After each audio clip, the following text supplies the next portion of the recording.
Oh, how are you? How's everything? How's everything going? So, I am going to move this along and make this the best live ever. We're going to make this the best live ever because this is how we make our money. How are we going to make some money? We're going to make some money. Honey. Uh, yeah, so don't mind me. I had some bang. Bang bangs me up and it gets me a little pep talk. So I had a little pep talk with Bang. I'm just trying to gather my information because you know me, I'm all ready and prepared, and I got all of my wait. Ooh, I got all of my stuff in order. Hi, hey Dana Dane, how art thou? How art thou? How are you doing? Okay, so listen, right? Someone asked me earlier today, how can I get customers? I am having such a hard time. I get customers here and there, and they never really come back. What is it that I can do to make to get more customers and make them stay? I got the juice. Okay, I got the juice. This is years and years and years of juice information from not just my experience but other experiences. Did you ladies and gentlemen look at the business summit? There was a business summit, and I'm not gonna lie, I didn't look at the whole thing, but I went in there and I started looking up some information and listening to everyone's stories.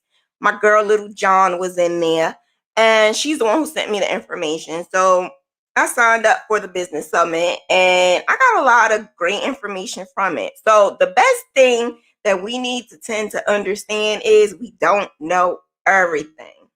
Because I don't know everything.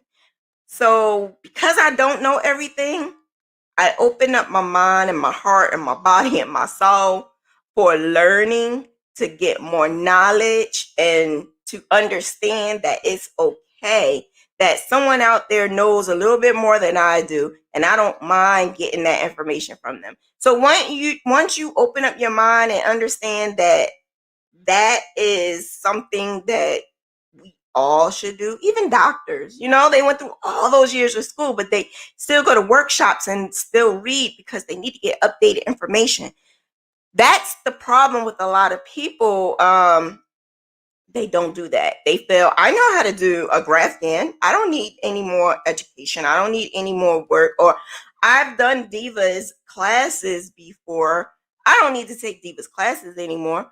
But you want to know something? The more I grow, and even though I do this repeatedly because there's new people that have not known me years ago, it's something that I tend to do on the regular, and I would update on the regular.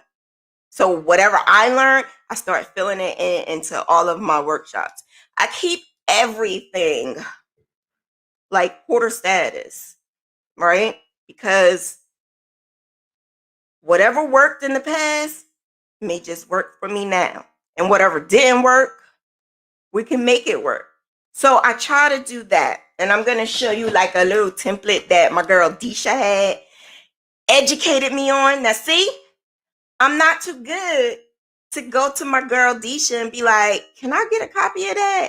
Not too good.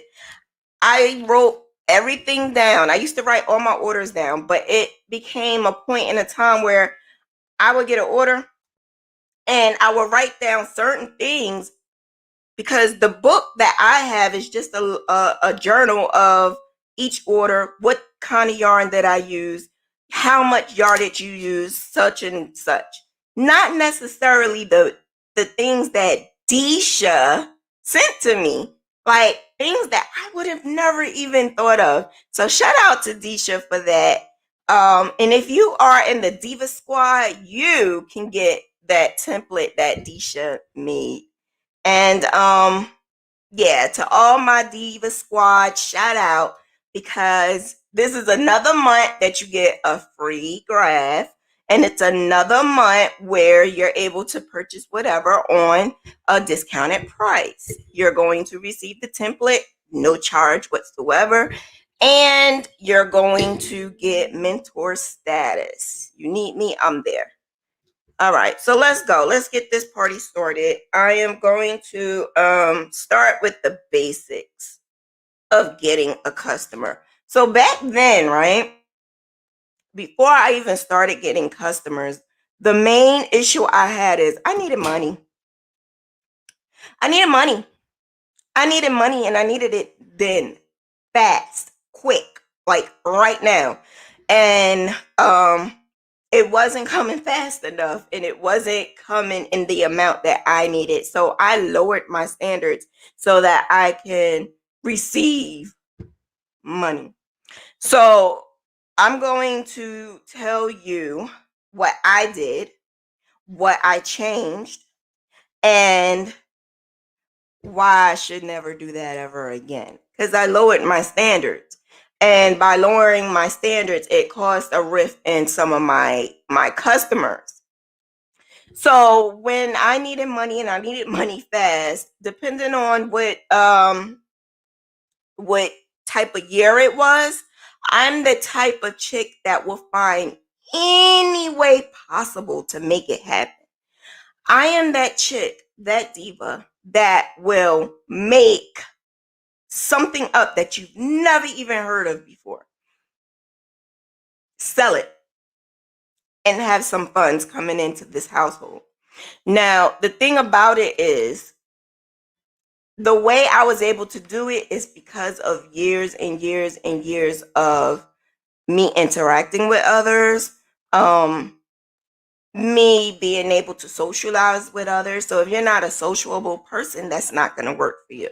If you are someone who have like two friends, may not work for you. It's okay to have the two friends, but make sure you have some associates or some people out there who we call supporters.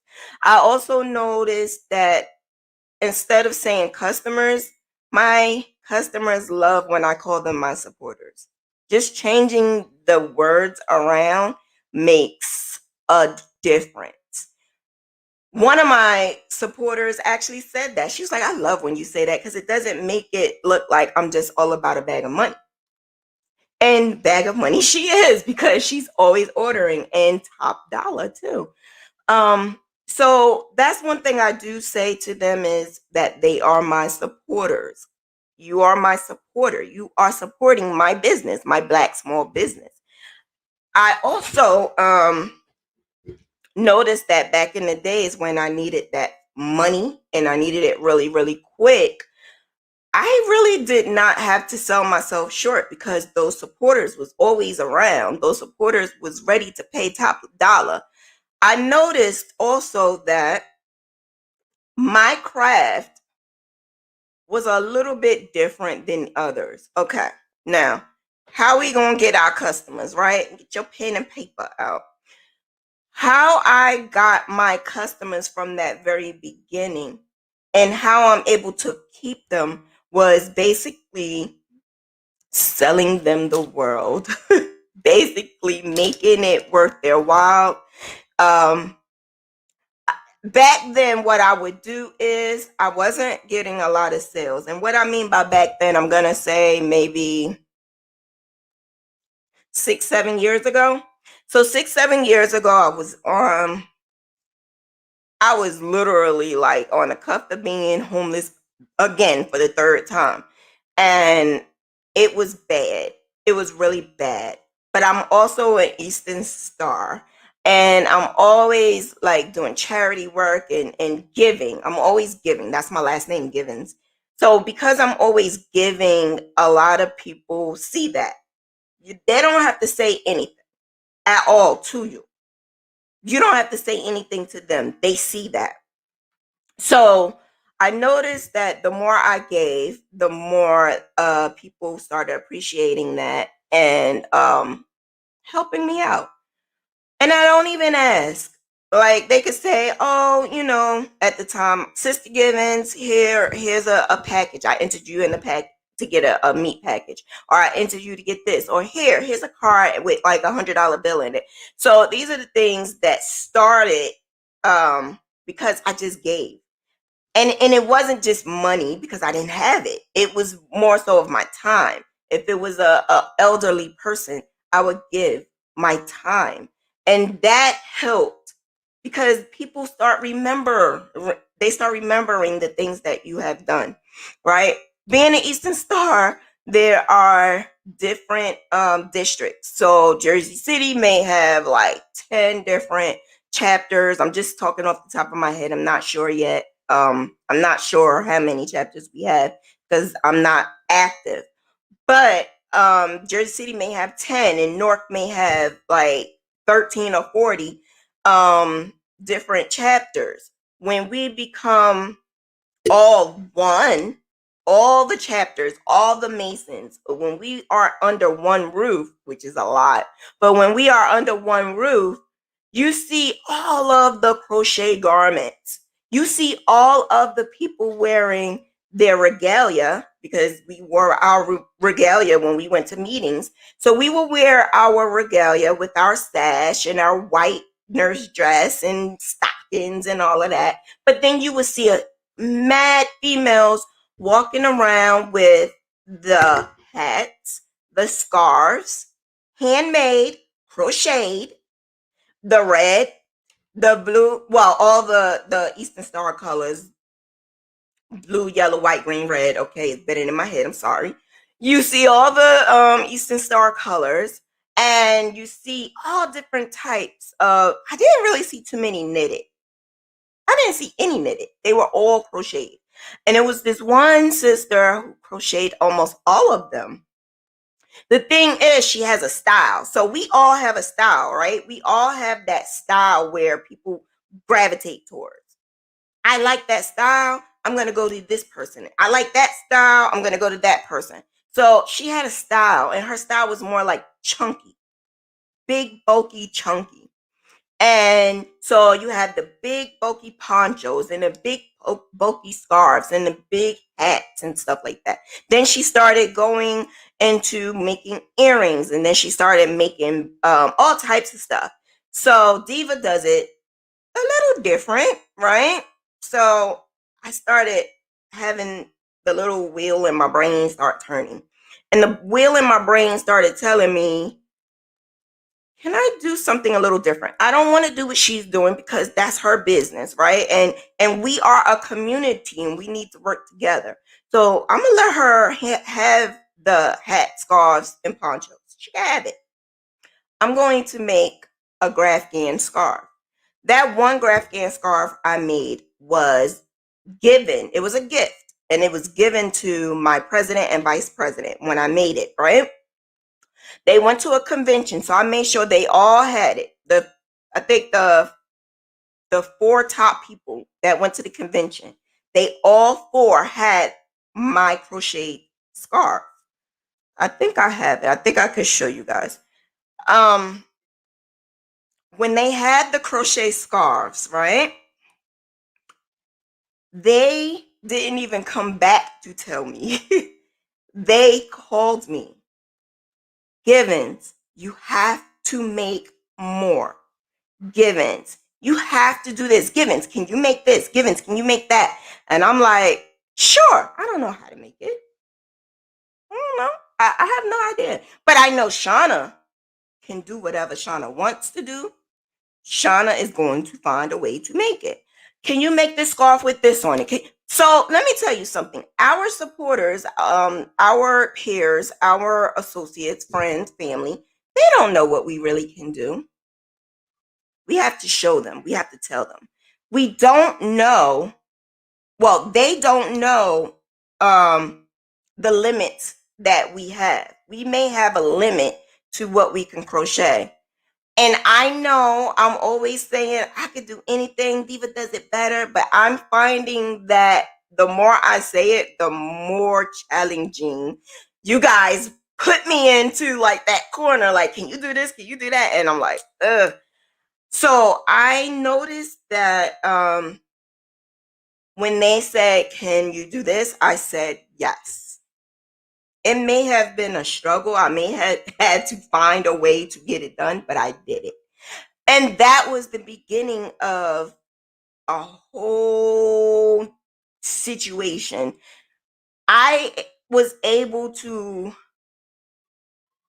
grab them, those sisters, and I was able to keep them because my stitch was a little better than the other sister. Now, I never, ever, ever, ever put that other sister down.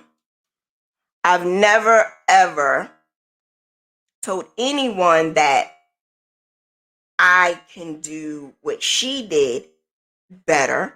So that's the thing about being in the fiber artist community. We could use each other work as inspiration, but we should not put each other down. And that was what my supporters loved about me the most because I did not know this other sister was saying that. So words, you don't know who's saying stuff. You don't know who's doing what behind your back. Words can really make a difference in your customers. So she started having customers leave her to come to me. And I would say, didn't sister such and such make this hat for you? She made it nice, whether I liked it or not. I would say she made it nice. Go to her. That's your customer. No, no, no, no, no. We want you. We want you. We want you. So my thing I would say is never, never, ever, ever stab anyone behind their back. You don't know who's watching, and females are so scandalous.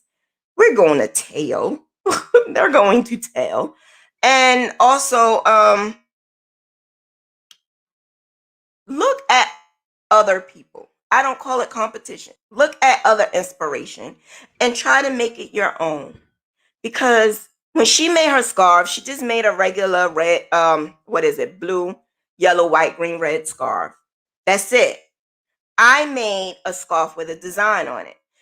But graph ganning is my world. Graph ganning is something that I do. So graph ganning is my niche. Find your niche.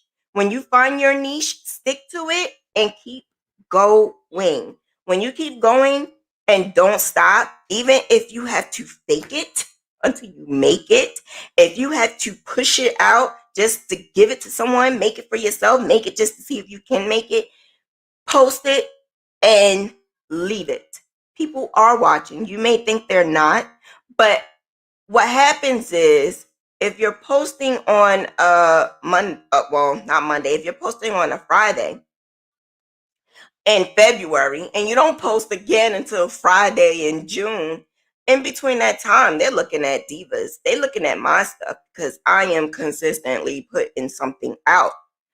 When you see the template I'm going to show you, you'll see that my consistency is what gets me my supporters. I also noticed that um the more that I keep pushing stuff out and keep pushing different things out, people don't know what you can make. People don't even know that crochet can be made into something. So I tend to kind of push the limit a little bit and make something completely different or something that no one in the world probably would have known that you could do it with a graph hand. And when I do that, people in my community are like, I didn't even know you could do that. Oh my gosh, that's bomb. That's nice. Can you make this in this size? Can you make it with this? And of course, I'm going to say yes, whether I do or not. I'm always going to say yes. How do you find your niche if you're new? Oh, okay. So I did do a live stream on that. When I found my niche, of doing graph ends because it was just something I kept doing and I would keep going back to it. I dipped and dab in clothes. I dipped and dab in baby stuff. I dipped and dab into just making blankets, plain blankets with nothing on it. I put my effort into a lot of things, and I realized the one thing I always kept going back to is the grafting. So just do some inspirational crocheting and make a couple of different items, and whatever your heart keeps going back to, that's basically where your niche is going to be. It may not be overnight, because just 3 years ago I told my girl Gail that I'm going to make clothes.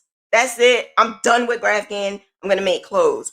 That was the worst decision I've ever made in my whole entire life. It's not that I can't make clothes, because I can rock it. It's because I don't have the mental capacity to keep doing measurements and keep, trying to figure out, is this gonna fit? Is that gonna fit? Is it gonna look right? Because now people know that I put pictures on stuff. So now in their mind, oh, she could do this, she could do that. So it would drive me absolutely crazy.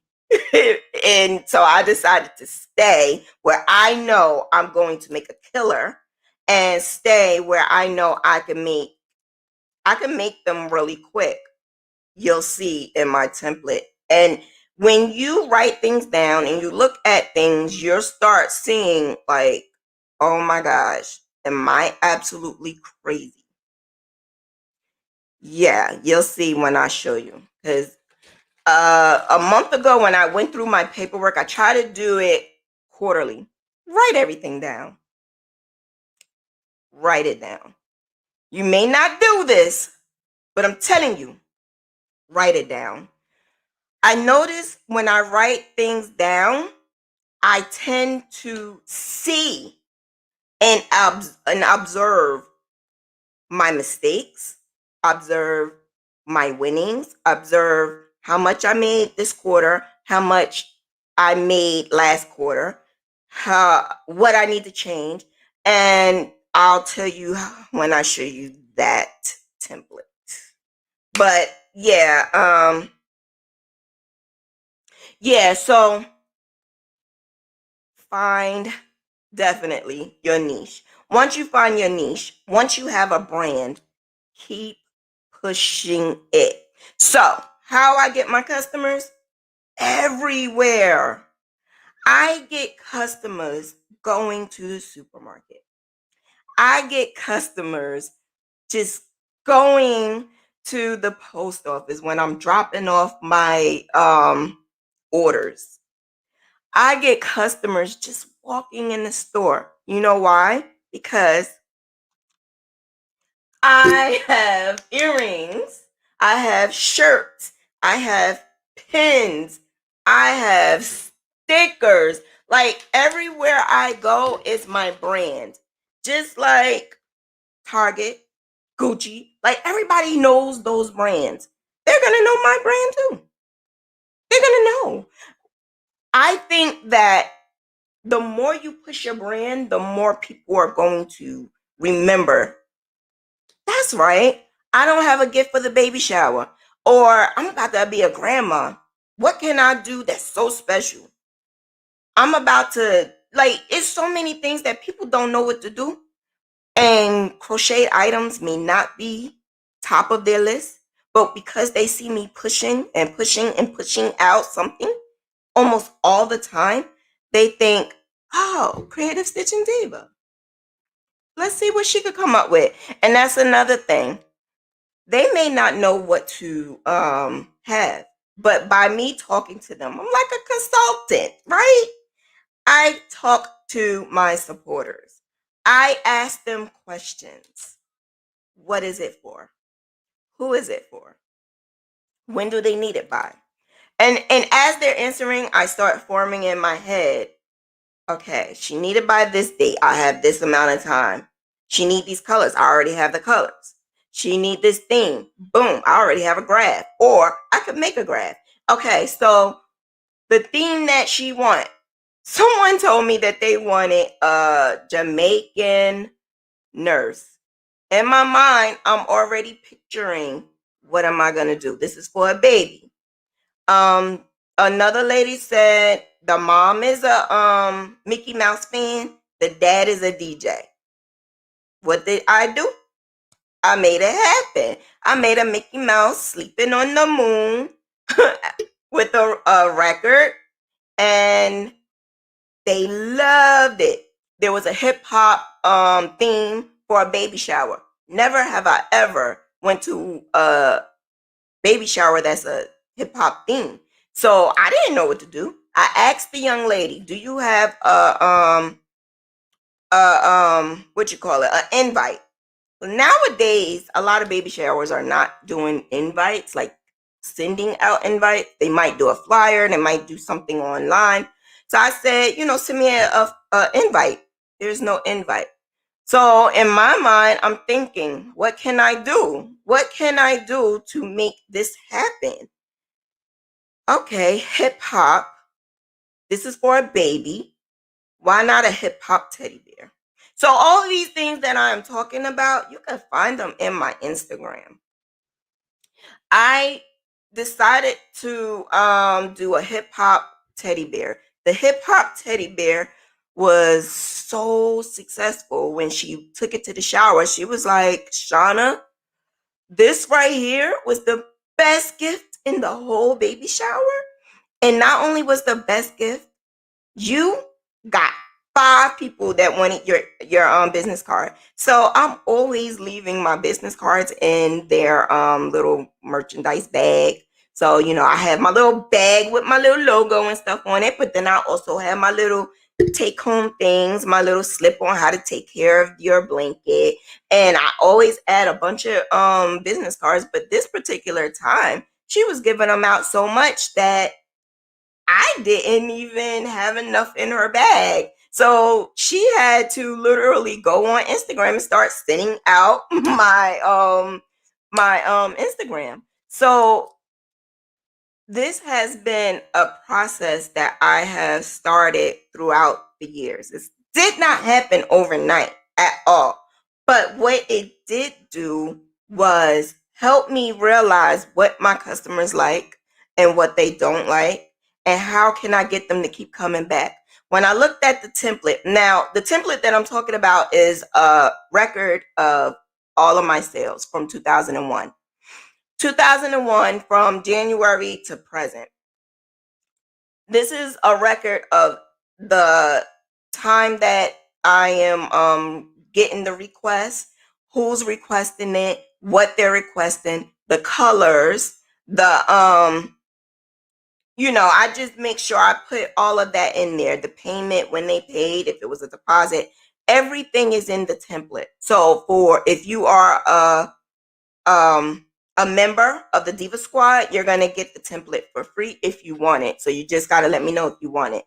But the template is, like I said, she made it, and I would add all of that stuff into there. So I realized by looking at everything that I've done from January to now, I noticed that a lot of the supporters that I get are sporadic.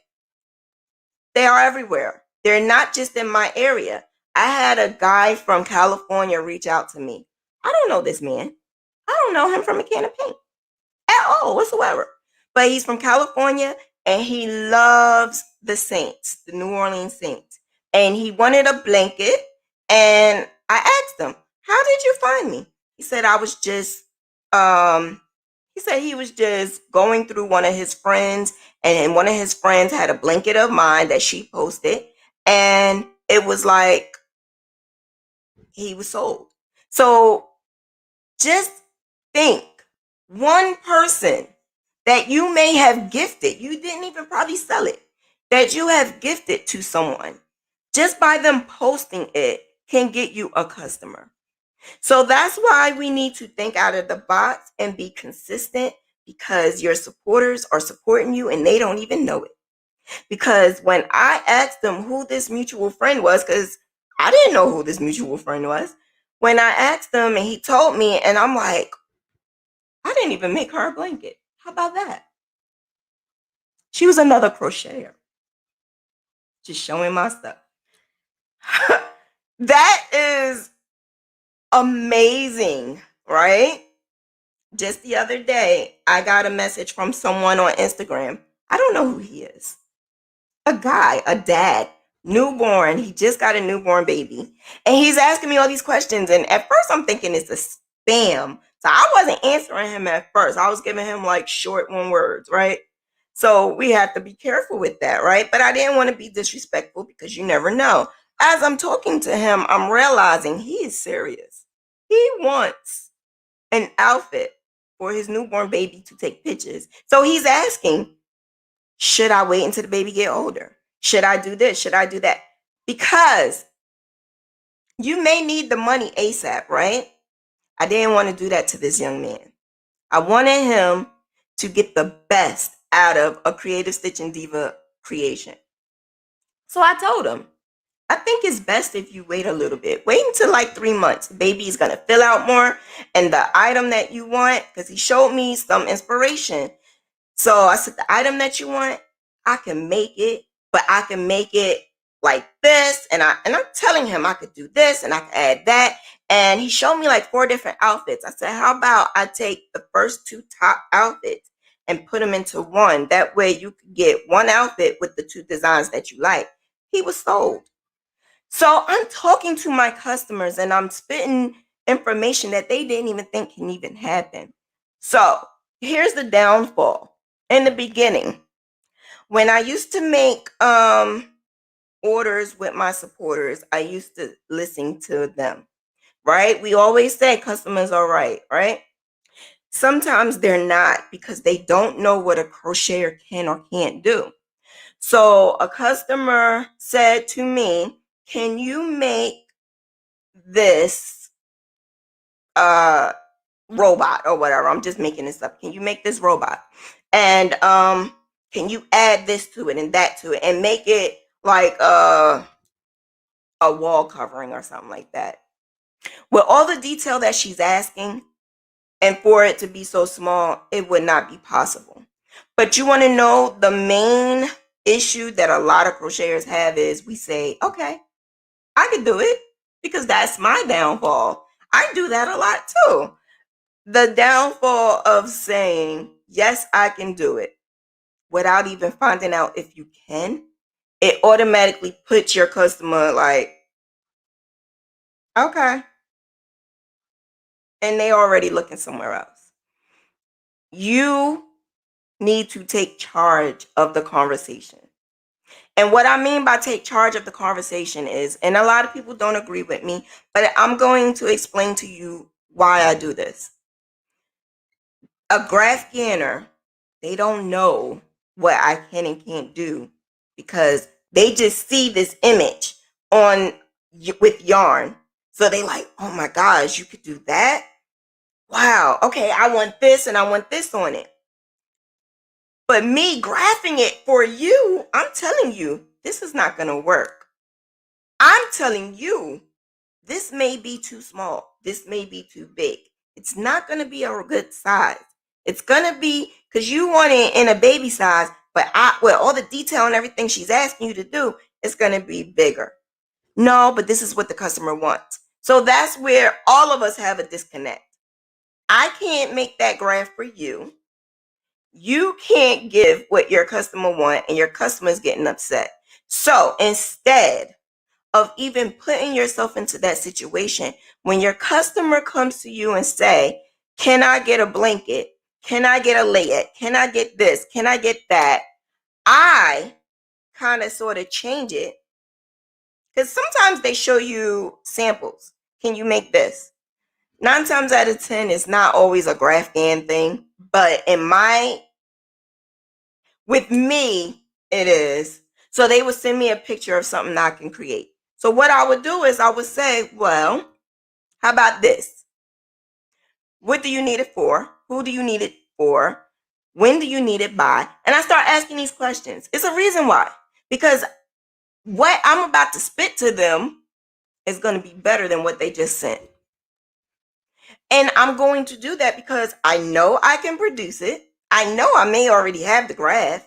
I know I already have this yarn. So when you take charge of the conversation, you're giving them what they want, but more, and you already dealing with what you have without having to go elsewhere or finding the yarn, or I don't have this color because she needs salmon and I don't know where to get salmon from.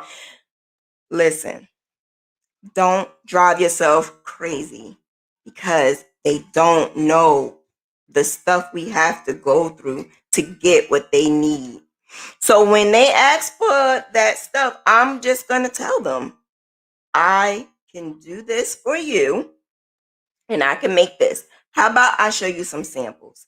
Now, samples is the number one thing I find has been seal the deal with every single customer. Out of 100%, maybe 2% may not order. Out of 100% of every single supporter that come to me, they will definitely place that order once I send them samples. Then it's like, I didn't even know that this can even be possible. This is way better than I thought. This is way better than I was thinking. So this is how we need to open our minds and realize that we cannot always do what they want us to do. We can't. So we need to take charge. And when you do that, it then starts to become, now my supporters, they go, listen, Diva, I have a baby shower. The name is Kamari. Can you make it happen? And I'm like, psh, what do you need? Whatever you want. That's now what the conversation is with my repeat customers. My repeat customers are like, do what you want. You want me to show you samples? Do what you want. I'll still show them the sample. I'll still say, well, I can make this. I can put these colors. Do what you want. And that's how Gail, my crochet sister, that's how she has been doing it as well. So when we get customers, we get customers. I'm going to show you the template now so that you can see once I'm finished one, I'm getting 2 or 3 more orders. When I'm finished that, I get another order. So I'm blessed to be able to say I'm getting orders back to back, back to back. Once I finish one, I get maybe 2 more. I finish those 2 more, I get maybe 3 or 4 more. And it's overwhelming, but it's fun. But I can execute it. Not everyone probably can, but I can execute. But I am teaching myself to start saying no. So I have been turning some down. I have. I've been turning some supporters down because it's starting to be a more overwhelming thing. I want to start doing more passive income that makes money on its own, and I don't have to do a lot of work, just minimum.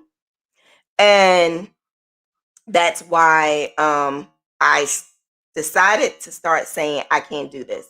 I'm only going to do 2 per month because I'm finding myself doing 3 to 4, sometimes 5 a month. It's a lot.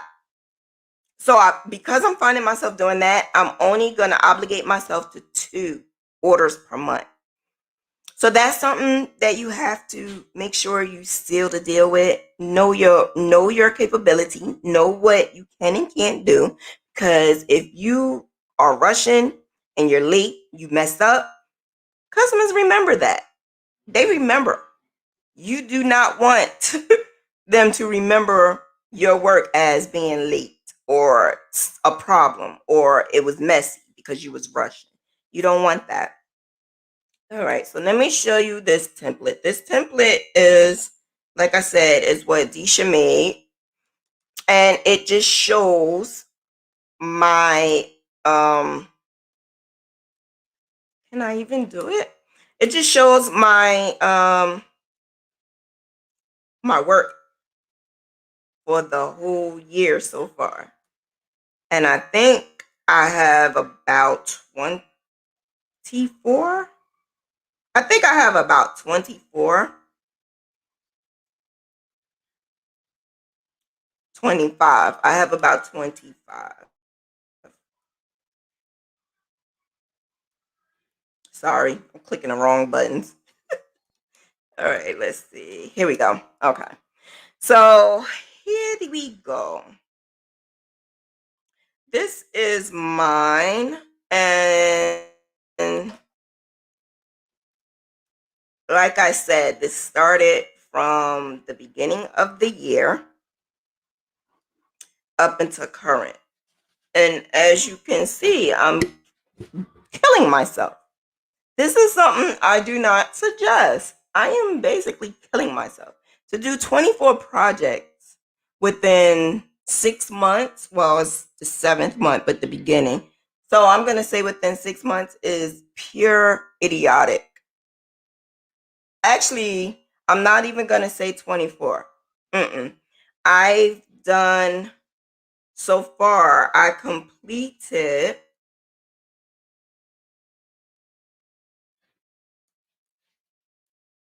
17. I completed 17, and 2 of the 24 I started. I have it right next to me, actually. So I'm going to say I completed 17 of the projects. 2 I'm doing right now, and 4 I have to, I got to get a moving on. So as you can see, Deisha set this up perfectly. This is the names, this is what they're ordering, this is what, they're getting in that order, the size, all of the colors. I love this. This right here is the due date. As you can see, a lot of people don't need it by a certain amount of time. They just go ASAP or when you can, or, they don't really give you a date. But the ones that do have a date, those are the ones that I may put in front of others. So this is how I'm able to overlap. So if I usually tell my customer to give me at least 4 to 6 weeks, or if it's a full size or more, 6 to 8 weeks. So if they could give me 4 to 6 weeks, 6 to 8 weeks, I can fit them in between another order.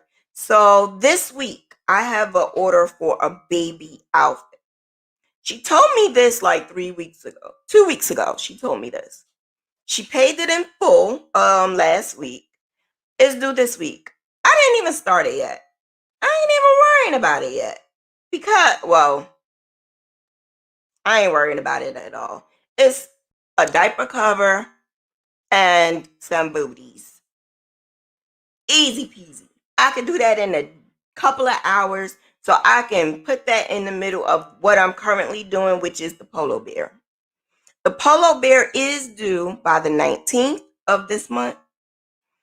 So I can let my customer know you can have it by this time. I am extremely blessed when it comes to making it happen. I'm extremely blessed when it comes to making sure that this crocheted item is done and given to the right person at the right time. Hey, boo. Gang, gang.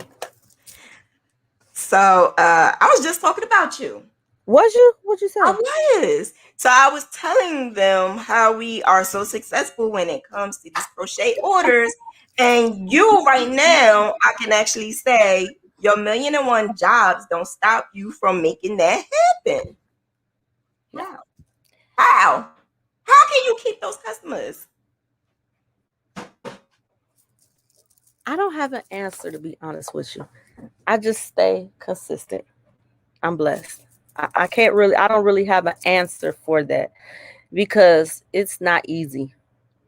It's not easy to do it all, but somehow I manage it. I just started managing at my workout. That's the only thing I was missing. So, got to get this body together, health as well. Huh? No, I was yelling at Elijah. Oh, My water. yes.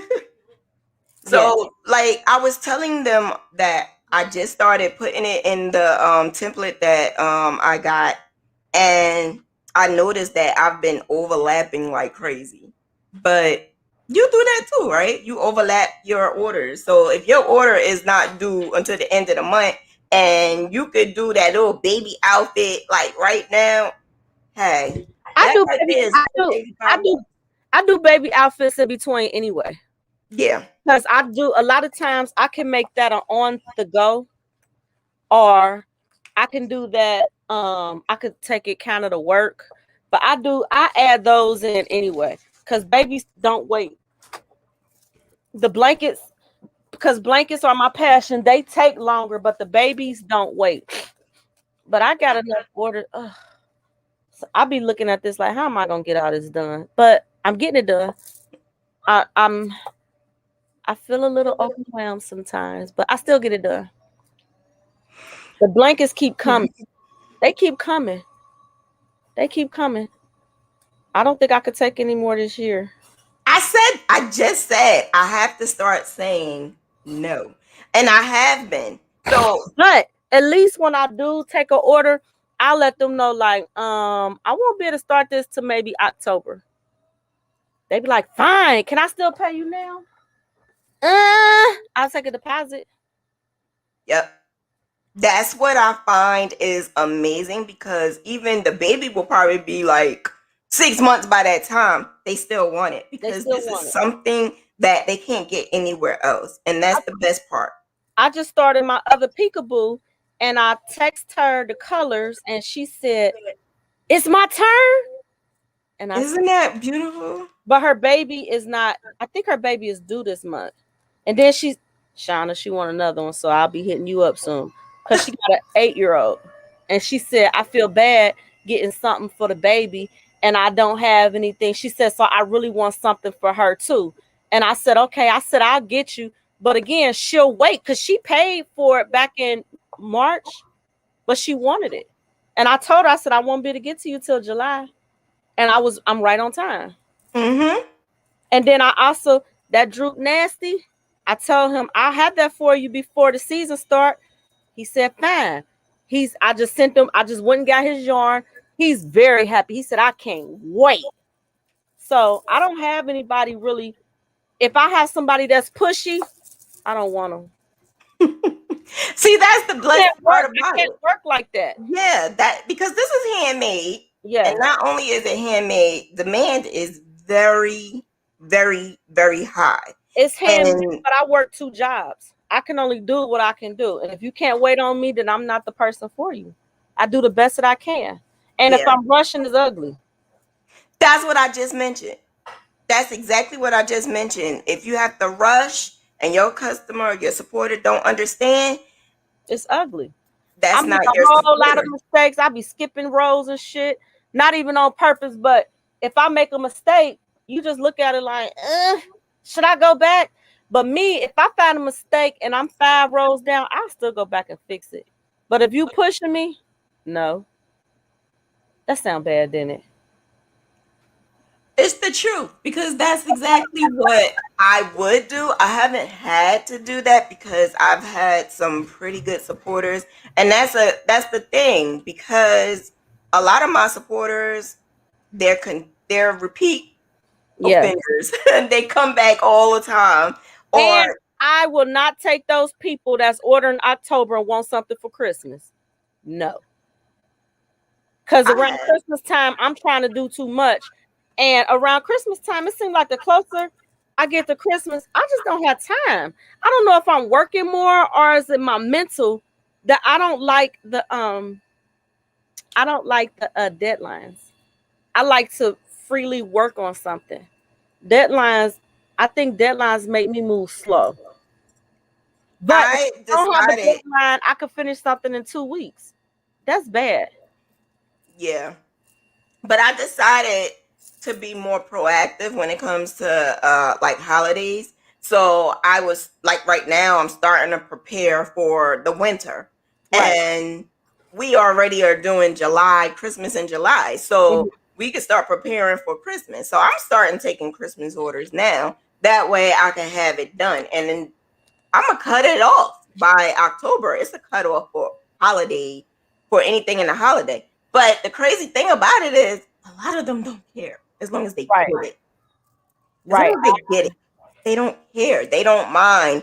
And that's the best thing about what we do and how I can keep my customers, because what we make is completely different. And I was looking at your post, Gail, because I noticed that you posted in a couple of different groups. Mm-hmm. The blanket that you just made, the what is it? Peekaboo. Yeah, the peekaboo. So I had names for all of them, right? So Gail has been doing like my beauty series, which is the grabs with all the little babies, because we had a lot of babies coming in this year. So I noticed that when she does that, there's a lot of people that say, "Where did you get that? How did you do that?" And when she does it, she will actually say, "I got my graph from Shauna." So that's the thing about fiber artists, that we all should just be one big happy family, but it doesn't always work that way, because you could put something up and someone will ask, "Where did you get this from?" And no one responds. Or, it's all about what you did and not where you got the actual pattern or graph from. So I think the person that took the time out to make the pattern, or the person that took the time out to make the graph, should be acknowledged as well, because it was not just a me thing. It wasn't just a you thing. It was a collaboration thing. Mm-hmm. And that's a issue that I have been having lately, because a lot of people do that. But to fix that, what I decided, because my mind is always working crazy, to fix that, what I decided to do is, when you are posting a finished product of one of my graphs, I'm going to give you a Divas buck, a Diva, so that it could go towards another graph. The only thing that I have a problem with some of these groups, I don't know their rules. So that's why I be kind of hesitant about how I answer, because I honestly, sometimes I don't answer, depending on, I say all inquiries inbox me or DM me, because a lot of times, well, you already know, they boot me. And I think they boot me I was, because I'm good. So I yeah, don't really be knowing I don't be knowing what to do in a lot of them. It's a thin line. you're right. Yeah. Yeah, absolutely right. That is a valid point, because I notice when I answer, because I will go under your Yeah. page and answer, and then I find that I'm not even in the group anymore. So you're Yeah. absolutely right. But I think Facebook made it easy now, because they put the rules right there next to your comment. When you're about to comment, the rules is right there. Just click Where? on it and look. Yeah, when you are Oh, in the group, it's right okay. on the side. So I'll just look at it real quick. I And if think it's it not might in be there, on your computer, not on your phone, because on your phone you can't see anything. no, I was on my phone. Oh, I didn't see anything. When I was commenting to you, it was on my phone. I looked at it real quick, and that's when I gave her my Etsy shop. Oh, okay. Yeah, I need to look there. Yeah. So that's how I think getting your custom, because I have fiber artist customers, and I have non-fiber artist customers. So I tend to be all around. I also noticed, to get my customers, I tag like crazy. So if it's a graph, I'll tag certain crochet artists, fiber artists related. And if it's not, then I would tag, like if it's for a baby, I would tag like baby magazines. I would tag like mommies, all different types of different things that I know other moms or other dads or baby stuff, especially the new moms. They love to get something crocheted by one of us. So that's what I tend to do to get my customers. When we post stuff, fiber artists do this all the time. We post in other fiber artist groups. When you post in other fiber artist groups, they're not going to buy from you. They want to know where you got it from or how you did it, so they can do it themselves. You have to start posting and putting yourself out, basically marketing, elsewhere outside of those groups. So I noticed by me just going in random groups, local groups, mommy groups, babies, uh, sports, like all those type of groups. I'll just add it in there every now and then, but just make sure that those groups allow you to just post it because you don't have to promote. You could just post. You could just post a picture. This is what I'm doing. So one of the groups always asks, like on a certain type of Friday, what are you doing this weekend? I will put, I'm creating this, and I've gotten 3 customers just from that group because every now and then I'll say, oh, I'm making this, and every time they do it, I'm doing something different. So because I'm doing something different, they be like, oh, sometimes I get 2 likes. And when I get the 2 likes, I don't care. I'm going to still do it again next week. And then the following week. And then the following week. Because the more that you're consistent, those 2 people may see it, but then there's like hundreds of more that see it. And when they see you do it every week, they actually are looking at it. They just don't post. They just might not be that type of person that will click like or comment. They are those people that are keeping an eye on you. They are post watchers. Yes. And I got another customer that has been doing that just the other day. She said, I have been watching your stuff for years, and I know I do not post anything, I don't comment, but I love your work. Is there a way you could make? And then she wanted me to make something. So consistency, consistency, consistency. That is key. Huh? My son said he's been watching my stuff for years. I got a fan in my own house. And then that's another thing. It's free to just post. It's free to just have one of your family members share. Every now and then, I'll send stuff to my mom, my sisters, my family, friends. I just send, this is what I did. And they love it so much that they'll post on their page.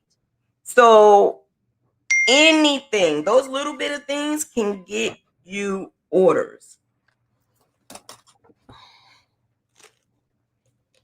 Yes, Dana. Yeah, and make sure that you have a watermark. You don't have to have a logo. I have a logo, but you don't have to have one. But I am real firm on branding. Your brand is everything. What you say? I have a confession. I just was totally off. You know those baby blankets I don't start using size H? Why? Because why I'll talk about it later. I don't want you to think I'm thinking I'm crazy. Because I said, okay, there should be different levels to the sizes of the blankets. The I should be bigger because they pan a lot more. And I said, okay, I'm gonna go with the H because it's a baby blanket.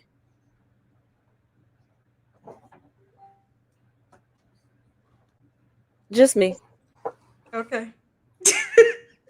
Totally off topic, but just me. And you still do HDC with the H. Because it really doesn't, in my mind, it doesn't really matter. It's still the same stitches.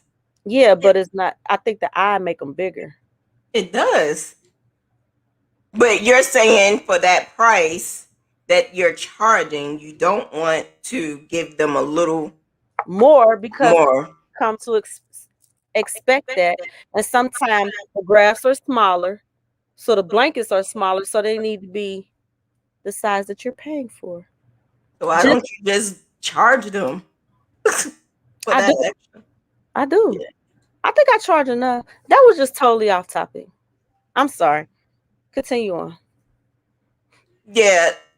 Someone just sent me a message asking about sizes. She just said that she didn't want to put it in the chat because it was off topic. But the price. What's your question, sis? What's your price? What's your question about the prices, sis?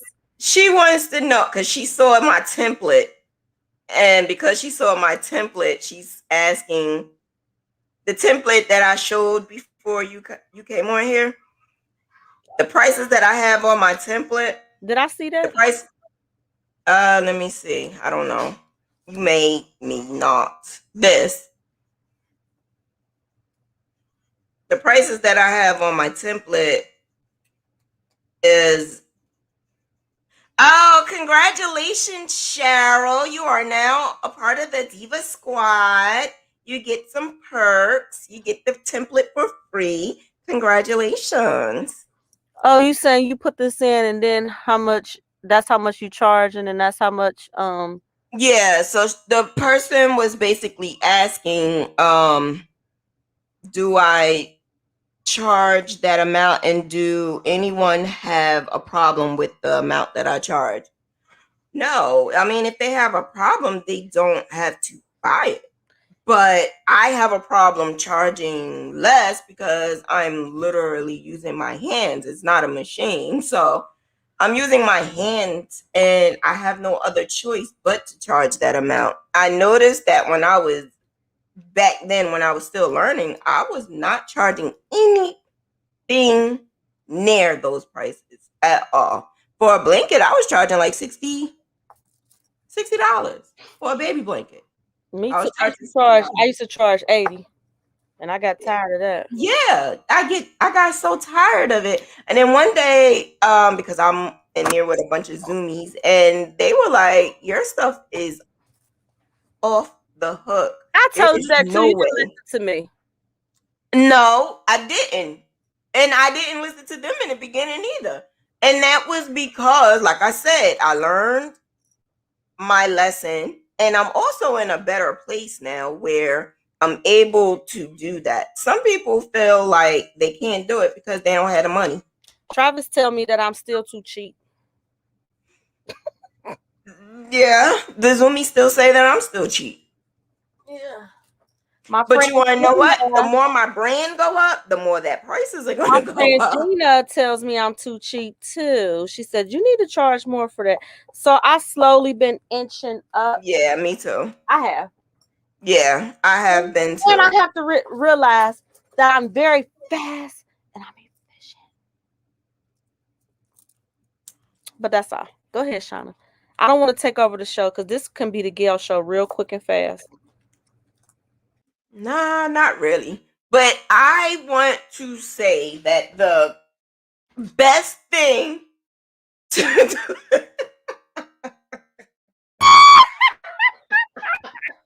You know? Okay, I quit. That was so funny. Okay, I quit. I quit. I promise. That was so funny. What is that over sweating? Ah! Continue on. Oh my goodness. But that's I just know that my customers just keep coming back because I give them not just what they want, but what they're not expecting. Yes, that wow factor. Mm. What they're not expecting, what they think they're getting, but what they're getting way out of the box. I made this baby outfit. This lady sent me a picture of what she wanted. She wanted like the whole entire snowsuit. And then she wanted, I never saw a baby with a scarf, but she wanted the scarf and she wanted the hat. You remember, right? The blue and yellow thing. Yeah, she wanted all of this. And then she wanted me to put the baby name and stuff on it. How about I made it? I didn't think it was the greatest idea, but I made it. I rocked it. It looked better than the picture though. And I love to be very like detail. I love detail. Your customers love detail. The issues that I think a lot of fiber artists have, and this is something I had in the beginning, I just wanted to make the money. I just wanted to make the money, and it was not about getting a good product out. It was all about making that money. So because it was all about making that money, I was doing stuff real quick, real fast, and send it out. Because I love graph ganning and I love what I do, I don't do that anymore. I make it with detail. I make it so that it is worth their while. When they tell me they selling their story and they're telling me why this is something that they're buying, I put a little bit of everything in there, especially a memorial. when it's a memorial keepsake, a blanket that someone wants to crochet, their loved one, I put everything in there that they want. So if they are a Giants fan, if their favorite saying was like G-Men, if their favorite color was blue, all of that goes in there. All of that go in there. Their favorite scripture, if they have a favorite scripture, if they love cars, I would put a car in there. Something that this whole one keepsake can have, and that's why it makes it um it makes it even better for me to continuously keep getting customers because they know that I'm going to put my all into getting something that they wasn't even expecting. We have our new Diva Squad member. I don't know if I'm saying your name wrong or right. It's Sherelle. Is it Sherelle? Congratulations on being a Diva Squad member. You're going to get your perks and you're going to get your questions answered first. You are now part of the squad. Congratulations. Membership has its privileges.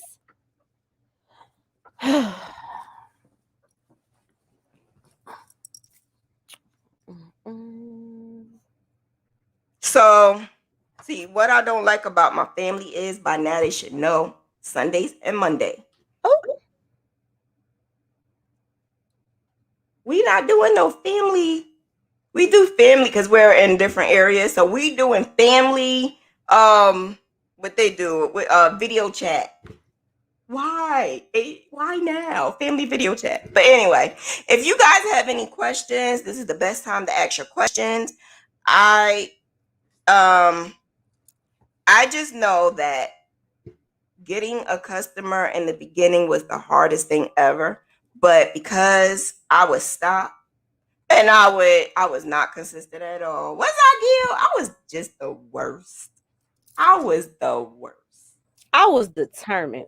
I said, you know what? I'm gonna make this free stuff for my family members, and then it started catching on. Yep. And then I just started charging a little bit, and then a little bit more. And then one day I said, you know what?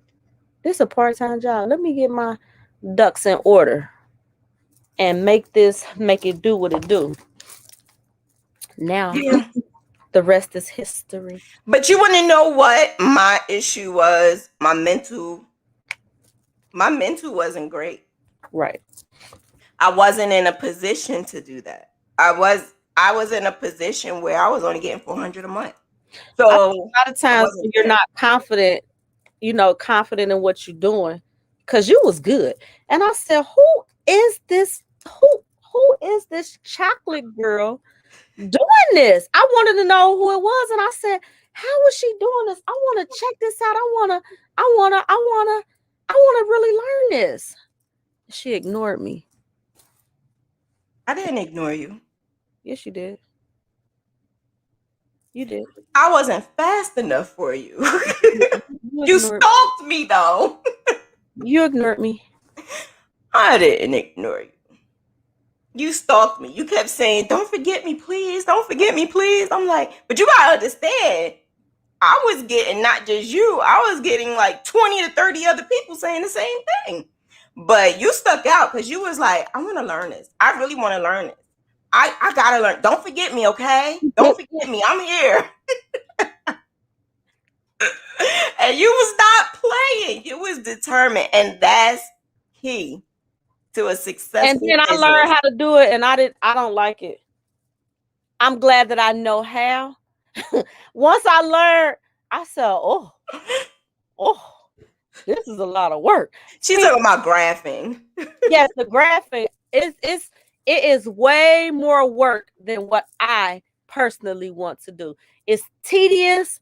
I personally do not. I applaud anybody that can. I cannot sit in front of a computer for that many hours and get something done like that. I can't be. I'm not. My life has always been on the go. For me to sit stationary, but it sounds stupid because I can sit stationary and crochet. But to sit stationary and look at a computer is not my forte. I don't like it. I don't like it at all. So I really tip my hat off to you because I don't want to do that. Thank you. I No. like the yarn. I don't. It was too much for me. It was very overwhelming. It's intimidating. And if you don't make it right, it doesn't look good. But you keep telling me that I grab good, but I don't want to. I don't I want to. mean, it's not for everyone, and that's fine because that's why I'm here. But Right. you have to also understand there's a lot of people out there who won't do the same thing either. They will just use the it doesn't matter what program you use, but Yes, they it will does. use a program. It don't matter what program you use, it's what you do to make it happen. I mean, it may be a whole lot. Like even with Stitch Fiddle. If I have to use Stitch Fiddle, I don't want to, but if I had to, I'm still gonna make it rock. I'm Right. still gonna make it, do the best that I could. But you have to also understand what I believe is a good graph may not be what someone else thinks is a good graph. So the details that I put, somebody else may not need those details. The different types They of should. everything that I put into my graphs, somebody else may not need all of that. They So should. I learned now that my graphing technique is just different. See, that may be true, but if you want the wow factor, you can't leave out the details. All you got is a big stupid blanket. You'll be warm, but everything look big and plus size, and you have no details. You have a picture, but it's just kind of my face is big instead of all the details that it should have to make it look real. So what I she feel- is I don't want. basically saying is the wow factor that I put into my work is basically, wait a minute, you know what? I'll pull it up. The wow factor that I put into my work is just not going on Google and pulling up a picture. Because I find that that is going to be the same thing that everyone is going to do. Everyone is going to see, oh, I like this picture. I want it on a blanket and make it happen. Whereas thing, my thing to graphing is I could look at an image, and just by looking at that image, I could say, let's make this a little different. Let's add this to it, or let's add that to it, or put this in the background. And sometimes I don't hit the mark. I'm not going to lie about that. Sometimes I just don't hit the mark. But the more I keep going, the more consistent I am, the more I know what is wanted by my supporter. And like I said, my supporters come back because they know they're going to get that wow factor. So, since there's a whole lot of crocheters out there, in Jersey City alone, there's a bunch of us now because everybody crocheting now. And for them to say, I want Creative Stitch Diva to do it, no, I don't do that. In order for them to say they want Creative Stitch and Diva to do it, Creative Stitch and Diva have to be different. Creative Stitch and Diva can't do what such and such is doing over there and that person is doing over there. I have to do my thing. They do theirs, I do mine. But we all get along. But I have my niche, they have their niche. But they want to do what I want to do. They want to do what I am doing. And I don't mind teaching them. The thing about it is, when we are crocheting and making what we're making, it just might not be a business. It might just be, I'm going to do it here and there, because I noticed that they're not consistent. They do it, but they're not consistent. So if they want to make it a business and they want to make the money and have the customers come to them like they're coming to us, they have to keep doing it. And they're not. The last time one of them made something was last year. The other one made something from my June challenge, and they're both good. They're both excellent. But in order for them to have that continuous flow, they have to do it consistently. You stop, somebody else is going to start looking at me. And that's real talk. That's no shade, not trying to be messy. I'm just saying, when someone stops, it's gonna be, I don't see your stuff anymore. It's gonna be out of sight, out of mind. And then they start looking at what I just posted. So this is what I mean by her work. So it's a collaborative thing, right? So she made that. Her color schemes be popping. I can't do that though. My colors are so whack. So whack. Like I'm making a polar bear. Polo bear now. Polo. Polo. I'm making the polo bear now. And I already know I screwed the damn colors up. I screwed it up. And I made this like 3 times. But I don't use the same yarn that I used to use. So I changed it up a little. And as I don't know if I even want to show it. But yeah, I screwed it up, but I don't even have enough time to fix it. I don't have enough time to fix it. But like I was saying, I made it different by using the peekaboo instead of just, because I saw this. I saw someone do this graph, and it was just that. It was just the little girl, the peekaboo girl. Nothing. What makes that different than what I'm doing is I added the letters. I added the name. I even had to go back into graphic designing and add the little hand because the hand wasn't there. I had to add all of that. Me adding all of that is what made it look a little different. I'm on my second peekaboo now. Wait, which one is that? Riley. Oh, that's right. I did do 2 for you. And Where do we start? I'm doing this one side to side. Only so I won't be bored. Oh, okay. I just did it. Kelly, where do we start in order to learn to make graphs? Well, you're a Diva Squad, but if you joined the Graph Like a Diva, you can do and you could get the ebook. The ebook is $40, and Graph Like a Diva membership, that's where I do videos. I did a video, but for some reason I did a video not too long ago and I can't upload it because it only allows me to upload to everyone and not just you guys. But I had to find a way to do that because I did one on just letters, so you guys can do letters. But the one thing I can't teach anyone how to be creative. You have to do that yourself.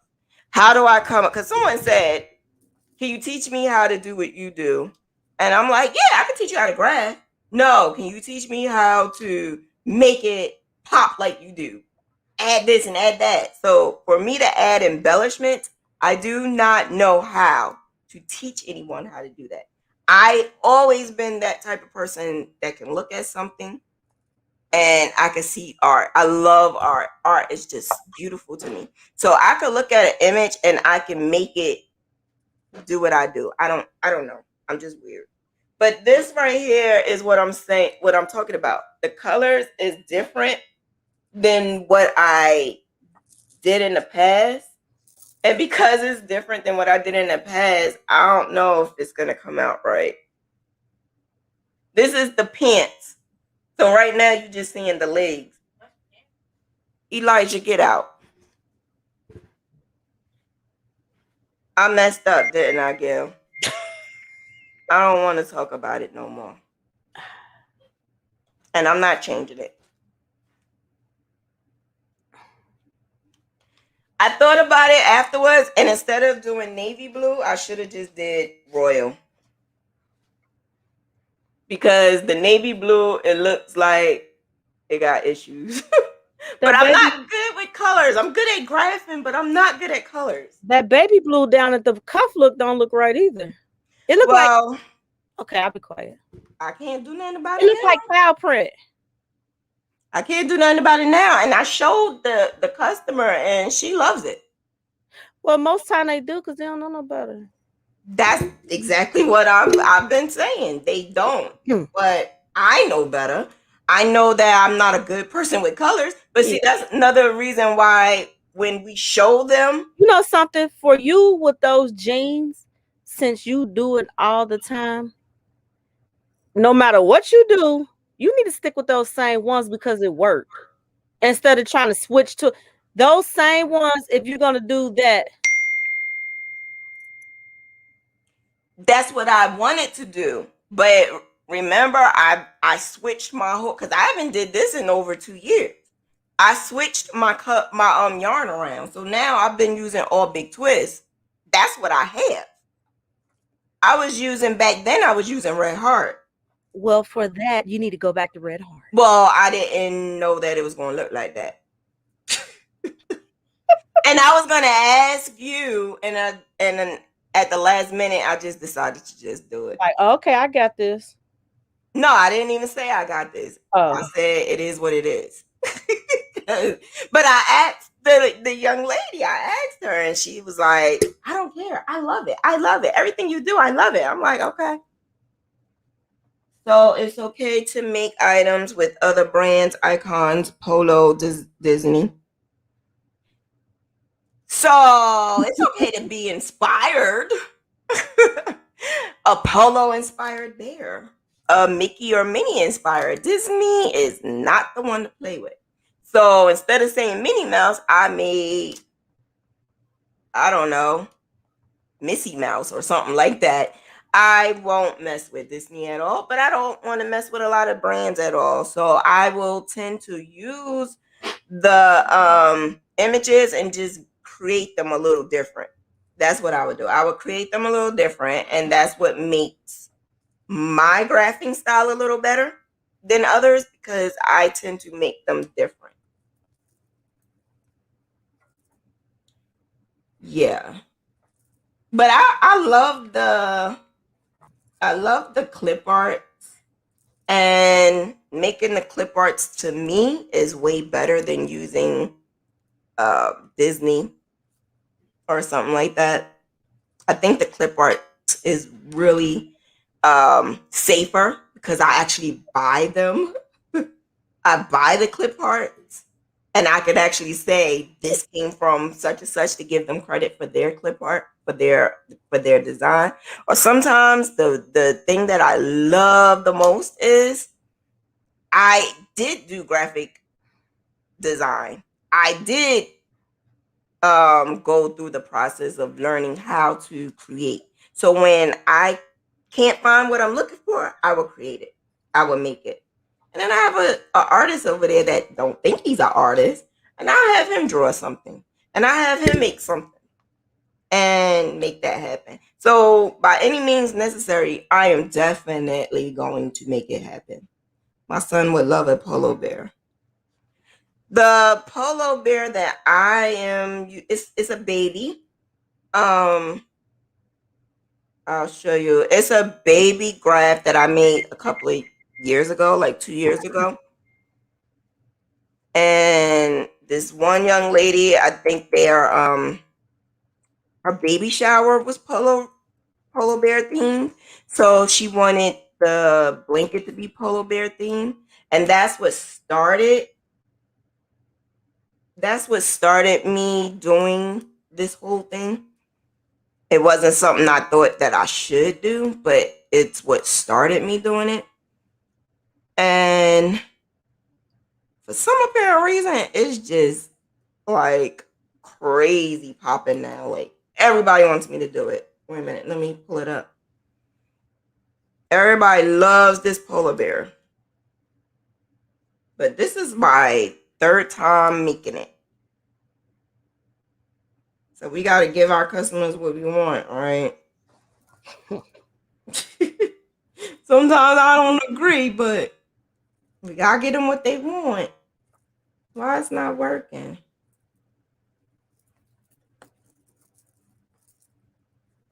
It's not working. If you have any other questions, this is the time to ask. But I'm trying to show you the polo bear. It's not working for some reason. Here it is. So this is the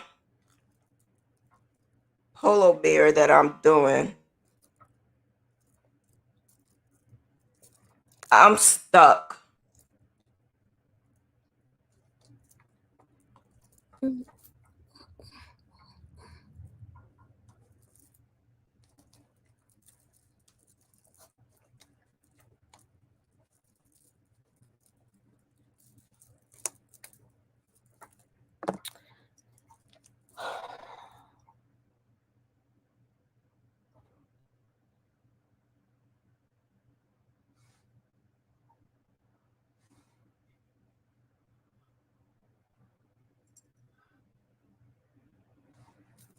It's gonna rain on your head.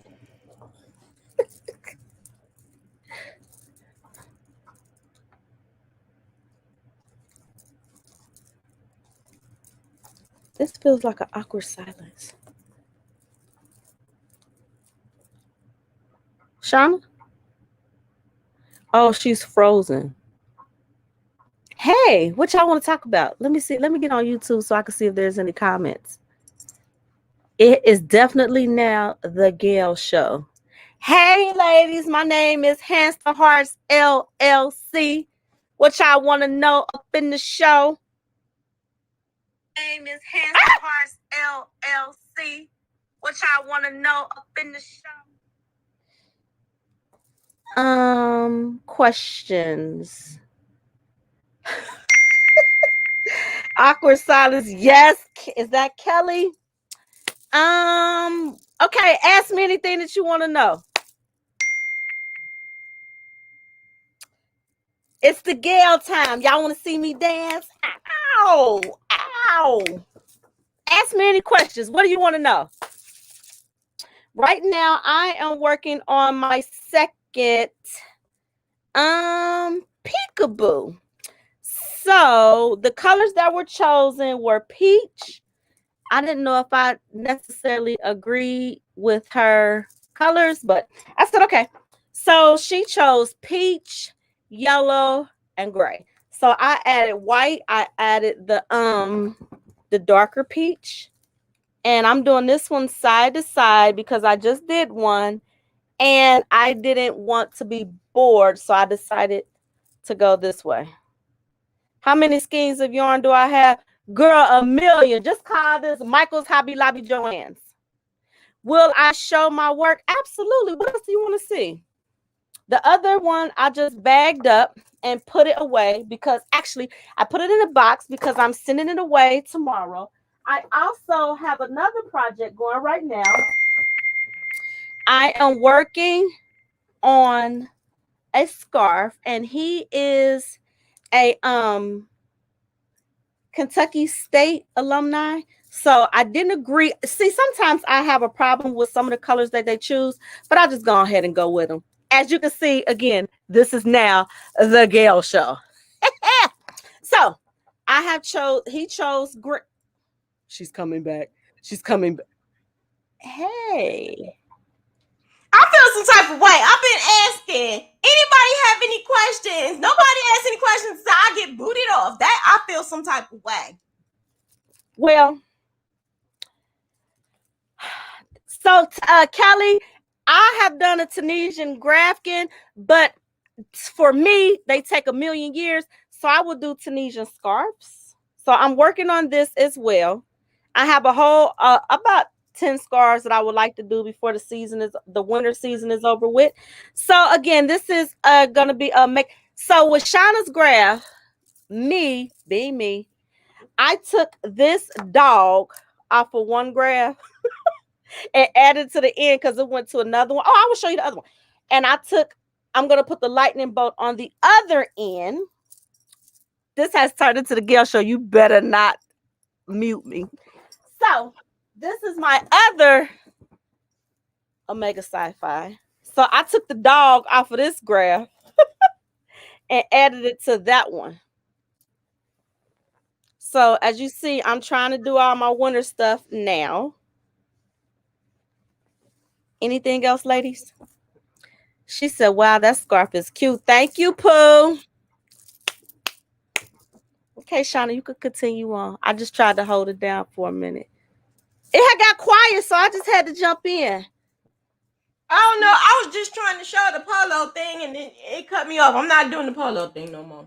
It's on my Instagram. It's on my Instagram. I'm not going to the because it booted me off. I'm not Yes, doing that. Cheryl, it's the Q dog, and then I took the dog off of this one and put it on the. She said, "What does the back look like?" The back looks like a mess right now because I didn't weave in any of the ends, but the back still kind of looks as decent as the front. But Tunisian to me all the time isn't as clean as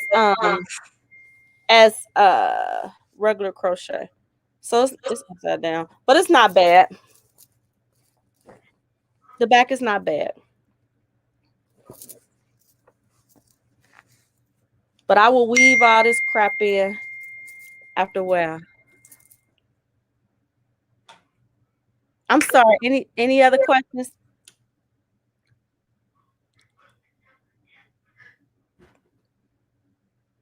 D she said, "Uh-oh, here comes the mute." She already knew. My time is biting. I think you are. Kelly is in the Tunisian tote bag class. Is she? Yeah. So the Tunisian is not gonna look like the crochet. Like the No. crochet is the you could get the mirrored version of the front to the back, but when you Well, are doing Tunisian is it's Tunisian, a little harder. It's it's a not a little bit harder, but you can do it. It's definitely possible. you just have to every single stitch you can't drag. You can't carry. No, but I'm gonna show you how to do it. But as you can see, if it's 2 stitches or so, I'll carry it. The crochet speed. I do my crochet all the time. Like I'm consistent. Like we do at least what 3 to 4 projects in a month. Yeah. So being that we're doing 3 to 4 projects in a month, it's like something that has been consistent every single month. So I wouldn't even focus on speed though, because speed is Accuracy. not Accuracy. Once you get that exactly. accuracy together and you get your flow together, it will start moving faster. But if you got speed and it's trash, what have you done? Speed is not really the issue, unless instead of it might not. The question may be geared towards the completed project, not necessarily. I gotta let my dogs outside. Not necessarily how fast you crochet. Maybe that's what you're asking, because some people ask if it takes you a week or two to do a whole entire blanket, how are you able to do that? And me, it's because when you're sitting down and you're just watching TV, I'm crocheting. If you're sitting down and you're on your phone on social media, I'm crocheting. When I go places, I have a to go project, and every last project has a bag, or it's a bag, or I have my project drawer. I can't bring it in here, but I have either I call my bags the diva bag, where I keep this in. I keep my projects in. I also keep it in a sheet. And the reason why I do that is because it keeps it clean. This is for a baby, but I don't care who's it for. I keep it in a sheet. When I'm finished, I wrap it up in the sheet and I put it in my project bag or my project drawer. The project drawer, I have a whole entire drawer that it consists of each project. So the project that I'm currently doing will be in the top. Then the middle will be maybe a project that's probably not due until next month or the month after that. Like I keep them all in order, and I only try to do no more than 3 projects, no more. For the blankets, I can't really carry because there's so many different yarns. So if I'm doing something small like a baby product or a scarf, I will carry that and I will put that in my diva bags. I have like 4 of these diva bags, and depending on what type of project it is, I will put it in one of the bags. So this is a yarn bag, the yarn organizer. I will put it in here, or I have another bag that's like animal print. It's really cute. I will carry it in there. It depends on what the project is. And that's how I keep them organized. I have multiple hooks. So for each one that I'm doing, the hook and a pair of scissors go in there. All the yarn that I'm using go in there.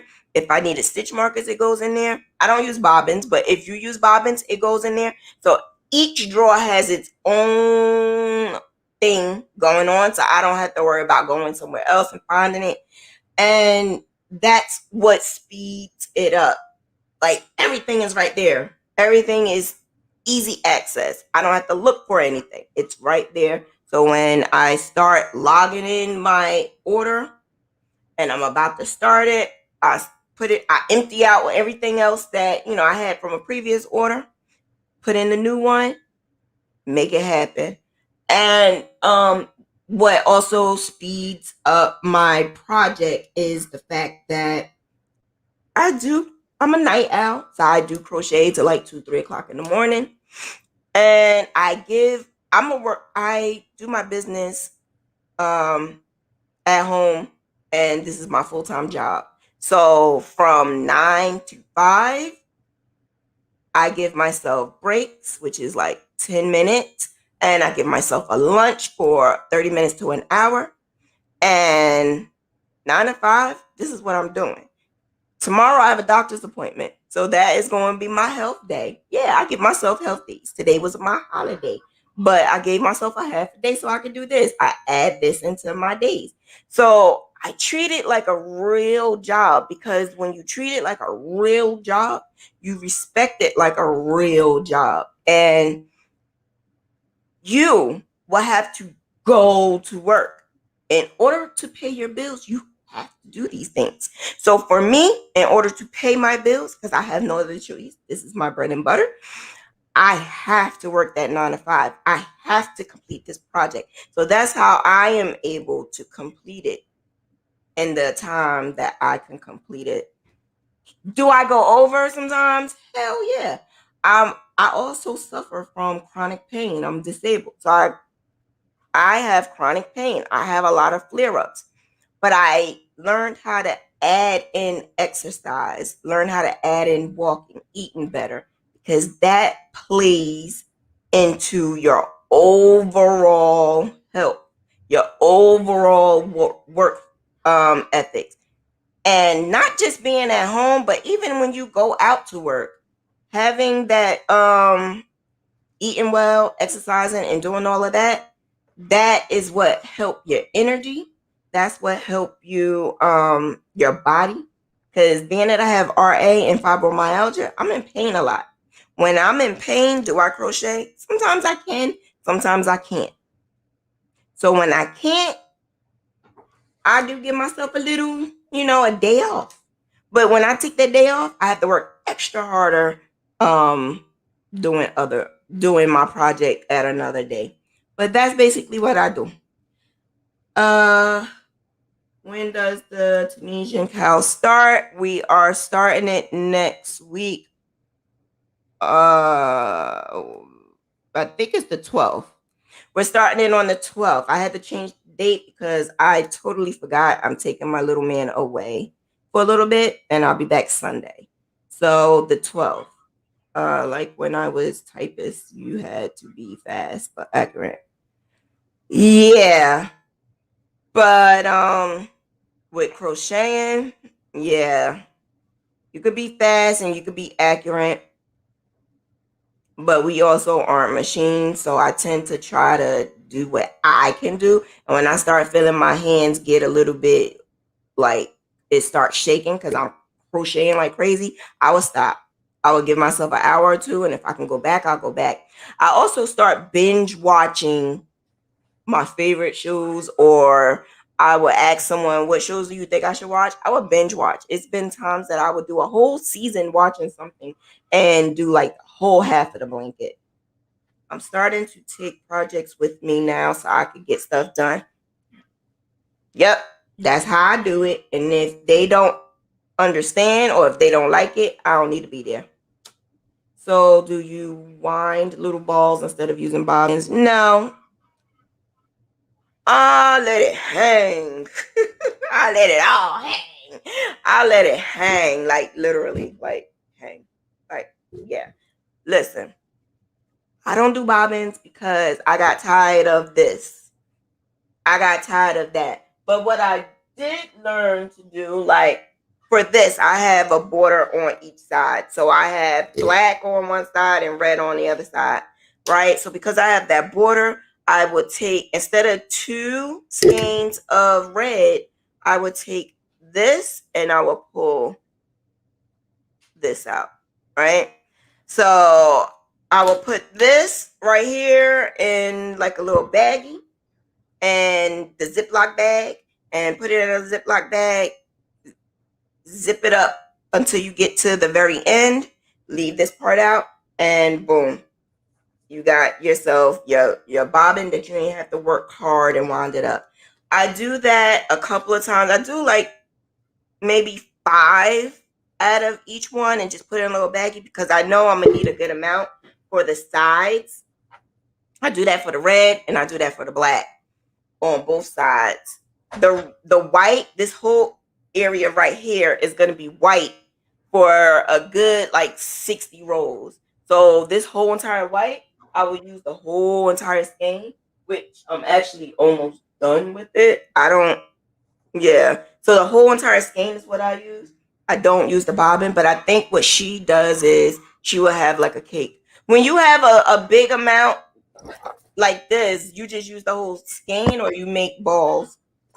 You just use the whole skein. Yeah. That's basically what I do. Well, I use the whole sometimes I do skein. a bunch of balls, but a lot of times I don't like when the balls roll everywhere. So You I put have them in baggies? Because that's what I do. I put them in baggies. no.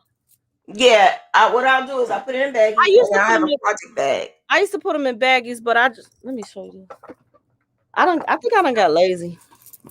I have That's this. why I don't do bobbins. I have this on the floor. If I can get it over there, I have this ready to go. So I just reach in like that. But then I have all of these ready to go with bobbins. They already used up at the moment. But a lot of times I will also have them bag like this ready to go if I have big areas. But like I said, I throw them across my bed because I hate when they roll everywhere. It depends on if it's on the go or if I'm at home for real, how I do it. Do you still enjoy crochet now that it's your full time work? I love it. I I love it. enjoy it only when I'm not pressured. When I'm pressured, it's Yeah. fun. If somebody keep on, how's it doing? How's it looking? How's this? How's this? I don't, it's not fun when it becomes a job. I don't like doing clothes. That's not fun for me. That's boring. And that feels like a job. Yeah. Well, okay. So being that it's my God, being that it's my full thank you. Being that it's my full time job, what I love about it is the fact that I am making something and I see it come to life. So being that I make my own graphs, to see it come to life is a whole nother situation. And not only am I seeing it come to life, if you like to do puzzles, it's almost like doing a puzzle. So as I'm going, I will look at it and I'm like, wow, like it is. Yeah, that's why I kept looking at this because it's not what I expected it to be. But the reason why I didn't take it out is because she loved it. So I didn't take it out. If she didn't like it, Who asked that? she would have told me because that's the type of chick she is. She would have told me if she didn't like it. Somebody, But huh? somebody just asked you why you didn't take it out? No. Oh, okay. No. Um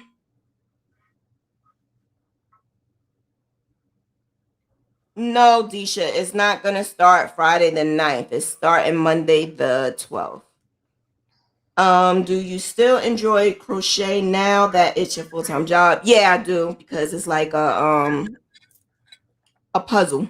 I like to do puzzles. Do you recommend getting an LLC for your business? Yes. Well, she had to get it really like quick, fast, in a hurry because somebody had her same name. and they were like, It was a didn't they come oh, at you and tell you to change your name? that was for the salon. This girl asked me, she said, "Can you change your name?" No. But for my crochet, I was actually on Facebook and I saw this girl had the same name and I got mad. And it was not her fault, it was mine. But at any event, anybody could come up with the same name that you choose.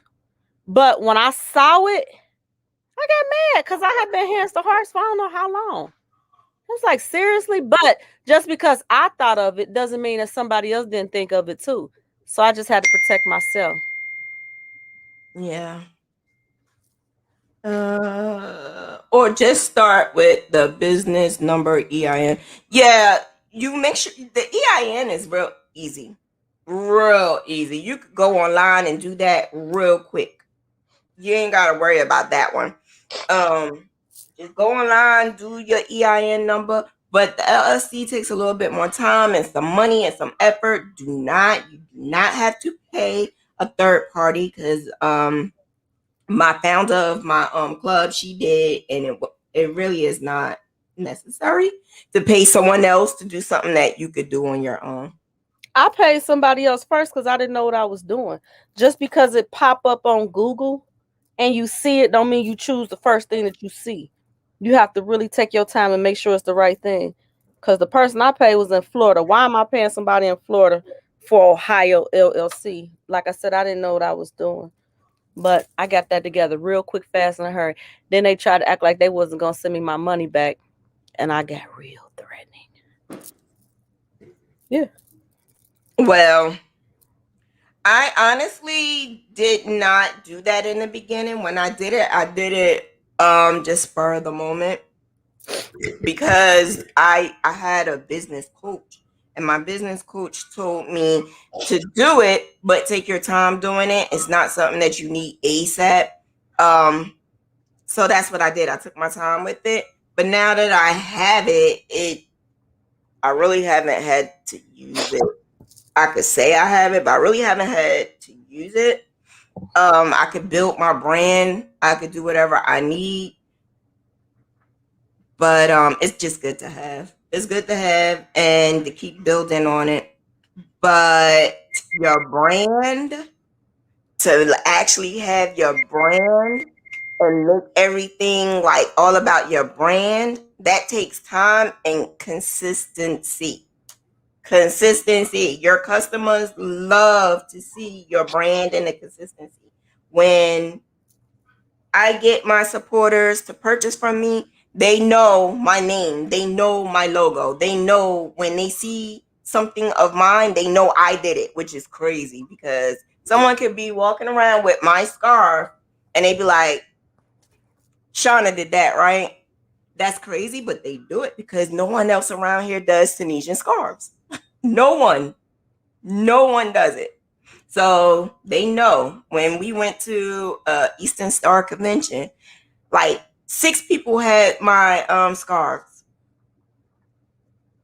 All 6 of those people were walking around sporadically, and everybody was like, Diva did your scarf, right? Givens did your scarf, right? Shauna did your yeah, and that's good. That's right. That right there is your brand because you made that and you didn't change to be like somebody else. So if it's not working for you, don't jump on the bandwagon to do something that someone else is doing. Find your niche and stick with it. It may not work right then and there, but it will eventually. Stick with it. Keep doing it. Do not stop because that's where a lot of people go wrong. They jump on different bandwagons and they still needed to perfect the first thing that they learned. And when you don't perfect that first thing and you go to the next one and go to the next one, then there's a lot of areas that you have to cover. And then you're going to get your supporters. Can you do this? Can you do that? And you're still learning. And it's okay to learn, but my issue with it is you have this broad area of things that you're singing that you do, and not one niche. So when people come to me, they know they could get other things, but the main thing they could get is a crocheted graffian. Whether it's a graffian with, you know, clothings, I really don't like to do that, but I can do it. If it was something else, like an actual What did you just say? what? Clothing what? Clothing graffian. Oh, I thought you said something else. Go ahead. What you thought I said? Clothing, I just don't like to do it. I don't. I told you that. I told you that. I told you. I when I came back to graph ganning, I told you it's just not me. I told you. I admit that it's just not me. I can do it and I can kill it. It's just I something can't that I I mean, couldn't stay with. I don't like it. It's boring. I don't think it was boring for me. I just think that it wasn't going to make me money. It Mm-hmm. wasn't going to make me a lot of money. And it wasn't something that I could get into because of the whole sizing thing. You didn't want to get the sizing wrong. It was just so much to it that I really couldn't get into it. Like a doctor. The doctors know a little bit of everything, right? But they have their own practice where they specialize in something. Mm-hmm. And that's what we need to do. We need to find something that Stay in we your specialize in. lane. Stay in your lane. Exactly. And when you, it's not saying that you can't go out and do this and do that. Because sometimes you got to learn what you like the most. No, what you have to learn what works for you. Because not everything works for Just me. because you like it don't mean that it's working. Yeah, someone wanted me to make a doll. That's not me. Don't ask because it ain't happening. But have you tried it? And I won't. And I'm not gonna lie. I won't. It's not something. I'm not a doll person. I'm not a toy person. So that's number one. And number two, I don't like them little tiny needles. Number three, I don't want to go through all of that. So it's not me. So I know I won't try. But there's people who have done it because they want to jump on the bandwagon. And jumping on the bandwagon may be okay to just try it, but to actually do it for a whole 6 months. Oh, I'm doing this. I'm doing that. I'm doing this. Oh, Bernie came out. I'm gonna do the Bernie. Oh, this came out. I'm gonna do this. Oh, I that was came out. I'm asked, gonna do I that. was asked That's to too do that little much. Bernie voodoo doll. I said no. I was asked to do Michelle Obama, I was asked and her to Kamala. No, I'm not doing. yeah, yeah, I said no. I like men. That's literally what I said. I ain't gonna lie. You like She said, men? yeah, she said, "Can you do Michelle Obama?" I said, "No, I like men." You crazy. I said that because I just wanted to be funny and let her know, no, I can't. I don't do that. That's not my thing. That's not my niche. But I know someone who can, and I will refer them to someone else who can. That's what fiber artist community is all about. Just showing them where they could go because it's so many different things. It's so many different things that a crocheter or a knitter can do, but I'm not gonna say I could do all of it because I can't, and I'm not gonna. I'm not gonna. I used to get mad at my boss. When I was a nurse, I used to get mad at my boss because I would ask him something like about my skin, or I would ask him something about my foot. He's a gynecologist. He knows about the putang, right? The putang. He know about the putang, all about the putang, all about knowing about getting pregnant, how to have the babies, and all of that. So I'm asking him about a rash on my skin, and he was like, I really don't know. And in my mind at that time, because I was very young, I was like 21, I'm like, you're a doctor. Why you don't know this? Throughout the years, I had to realize that's not his thing. And I should be happy that he's not giving me medicine for a damn rash. I mean, he could give you medicine for a rash, but it ain't going to be on your arm. So I'm kind of happy he didn't do that. How many hours a day do you crochet, Gail? All day. Well, whenever I can, because I do work two jobs. So in between, as much as I can, whenever I can, I have never really added up the hours. I just do it as much as I can. Like I said, I give myself a schedule, and I do a lot of my computer work. I do a lot of my computer work on from the 9 to 5. I'm not gonna lie, it doesn't always add up to 9 to 5. Sometimes it's like 9 to 2, 9 to 3. But I crochet a lot in the evening, and I will give myself like 5 to 6 hours, sometimes a little bit more, sometimes a little bit less. If I know that it's due soon, like this polar bear is due in another 2 weeks, I need to start speeding it up and I need to get it done. Plus, I have another project that's due, and I'm doing the Tunisian cow. So I am at my capacity. I can't add anything else to the mix. So I'm gonna do what I have to do with this polo and then work because I got 4 bags I gotta complete. So when you guys start doing the tote bag, I'm going to be doing 4 of those tote bags. I might be Yeah. doing one. If I'm thinking I want to do the crochet along, I need to see if I can fit that in. I want to, but I said if I need to make sure it's one that I can actually sell or whatever because hey, yeah. What's the best online website to build your website? My website is used with WordPress.org, and I my host for my blog is Bluehost.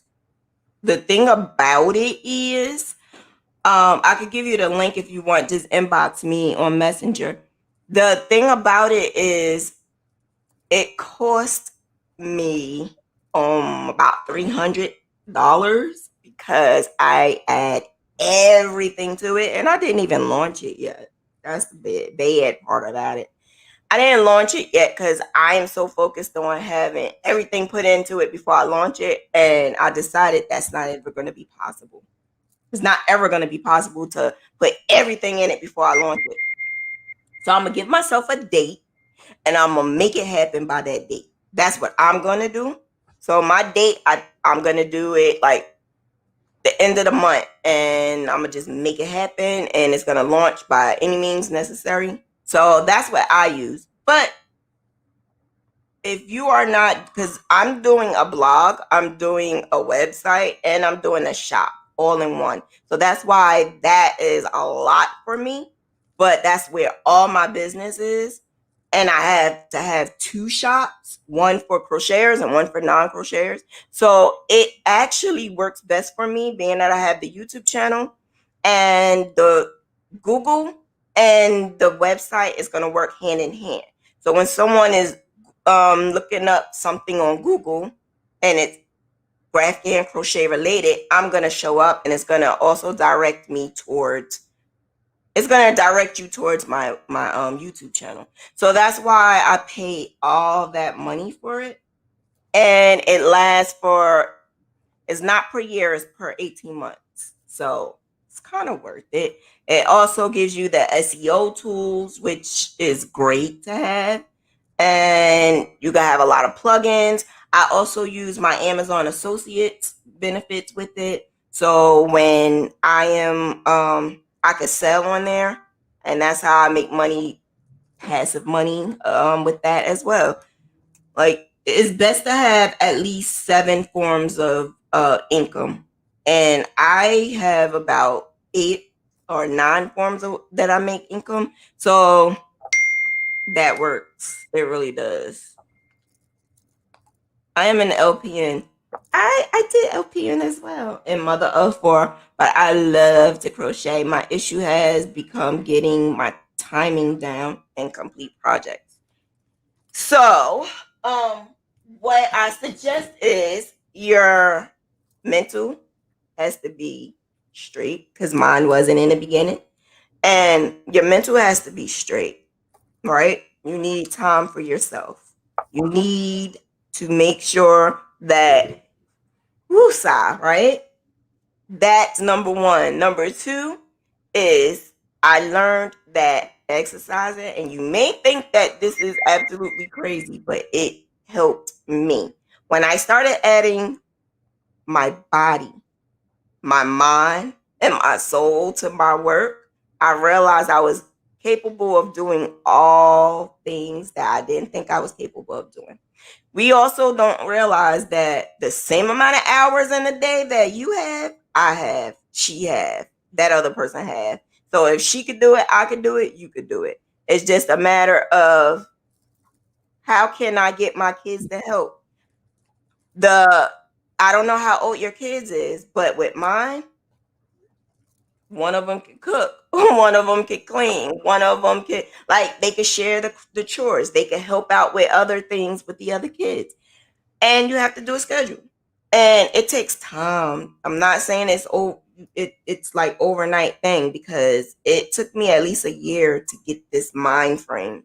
It took me at least a year because I was doing baby steps, and I also had to do therapy because I couldn't go over the mental process of some things that I felt I needed to do.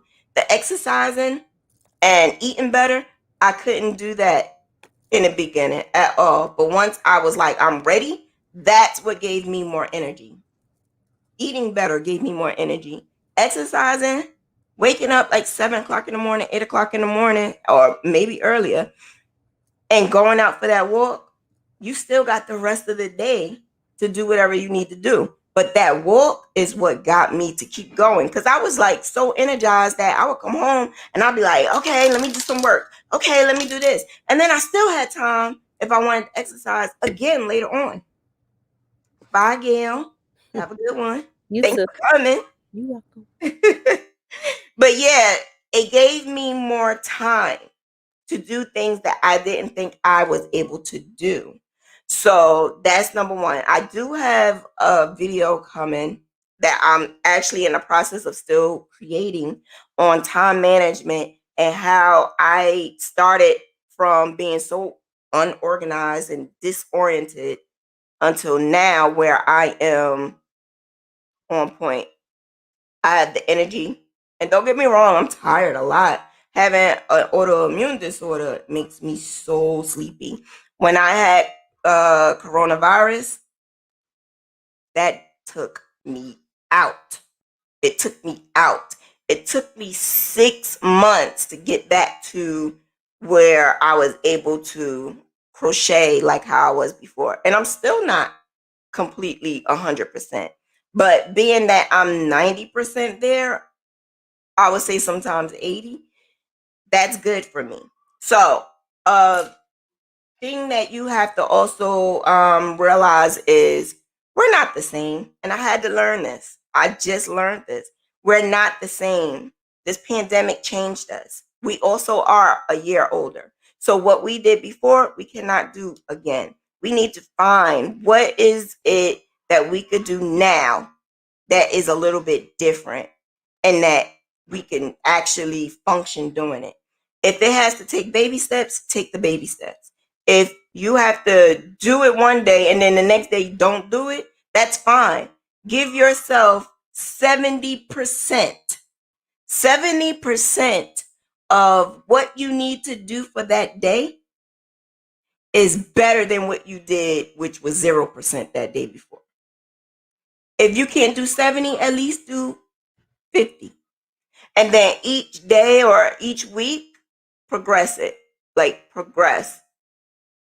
And not saying that you can measure your activities for the day, but for instance, let me give you an example of how I was able to go from a place of just laying in the bed all day, 350 pounds, not doing anything, to now. It took years. But that first step was getting that getting out my bedroom. That was number one. I got out my bedroom every single day.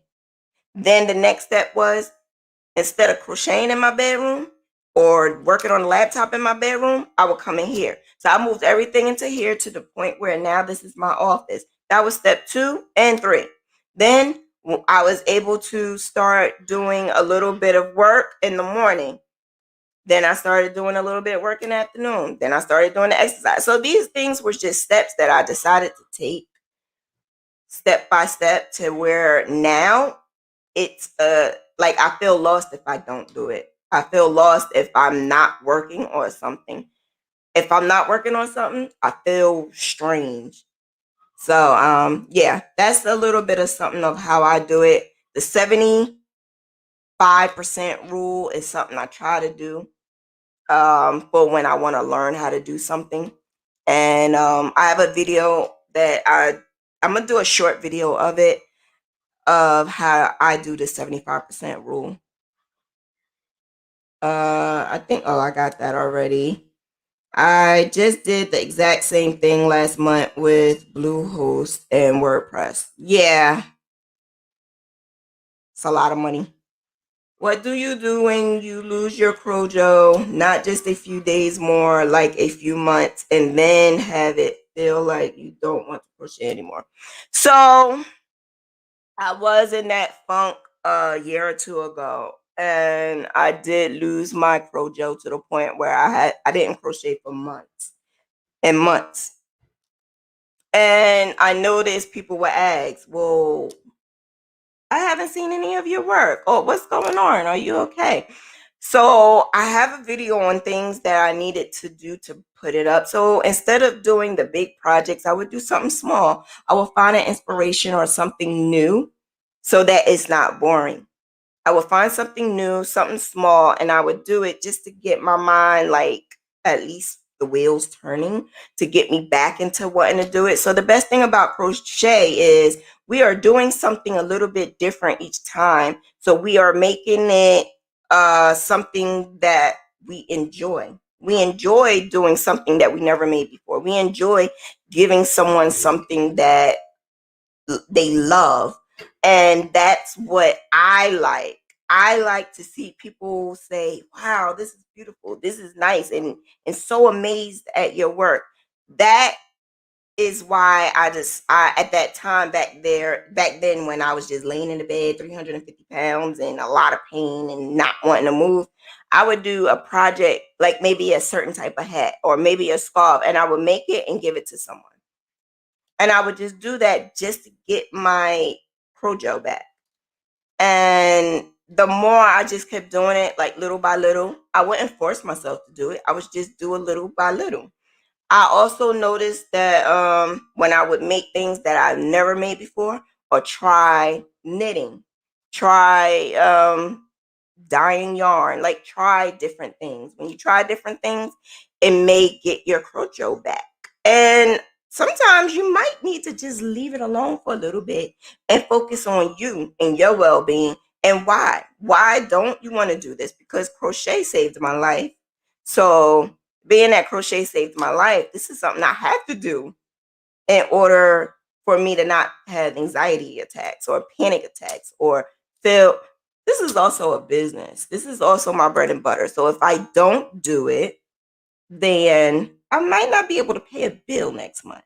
So in order for me to love it, I have to um make something that's like on the edge. So each time I am making a project, I'm doing something a little different. So I got some things going. My divas, my squad, they're gonna see it first. But I got something in the works of Graphghan, but it's different. And that's so that my enjoyment of Graphghans won't die. And I push it to the edge a little bit more.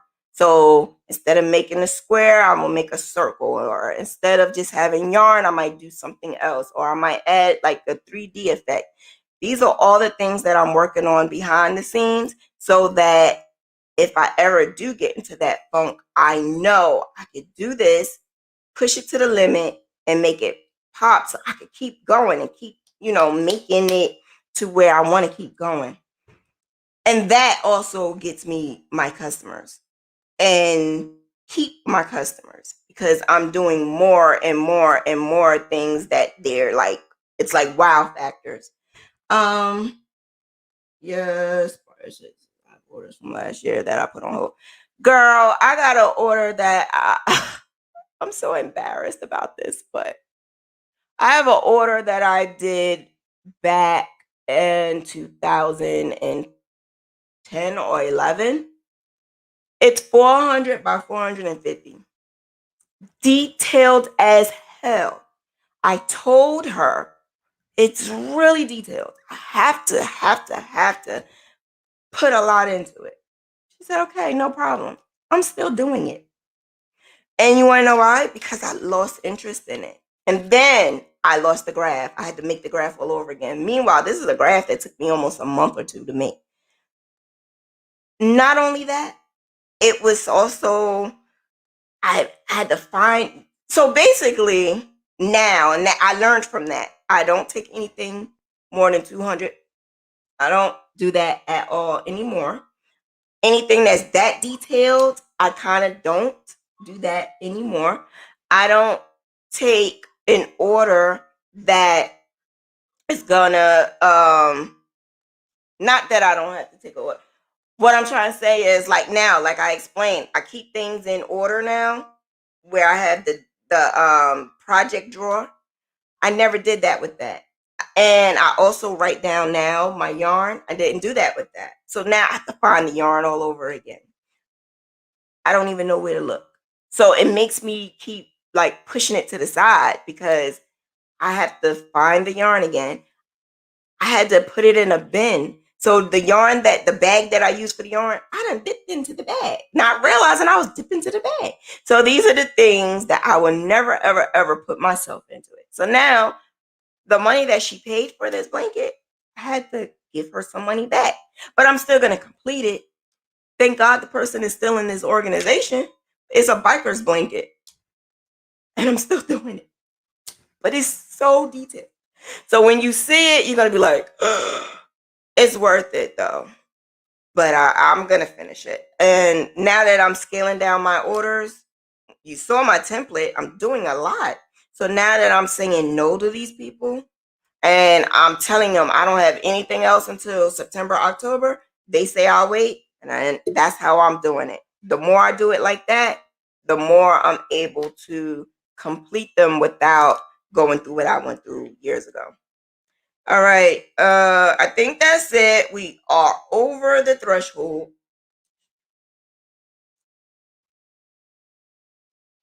So now that we are over the threshold, I'm over my 9 o'clock period. Thank you for asking all those wonderful questions. I hope we helped you some and you were able to get something out of our discussion.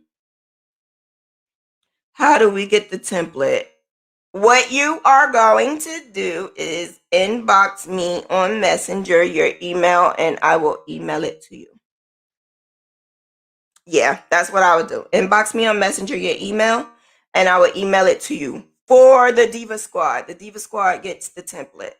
I'm sorry if you're not, I apologize, but it's a lot of work and they're paying for it. So they get it for free.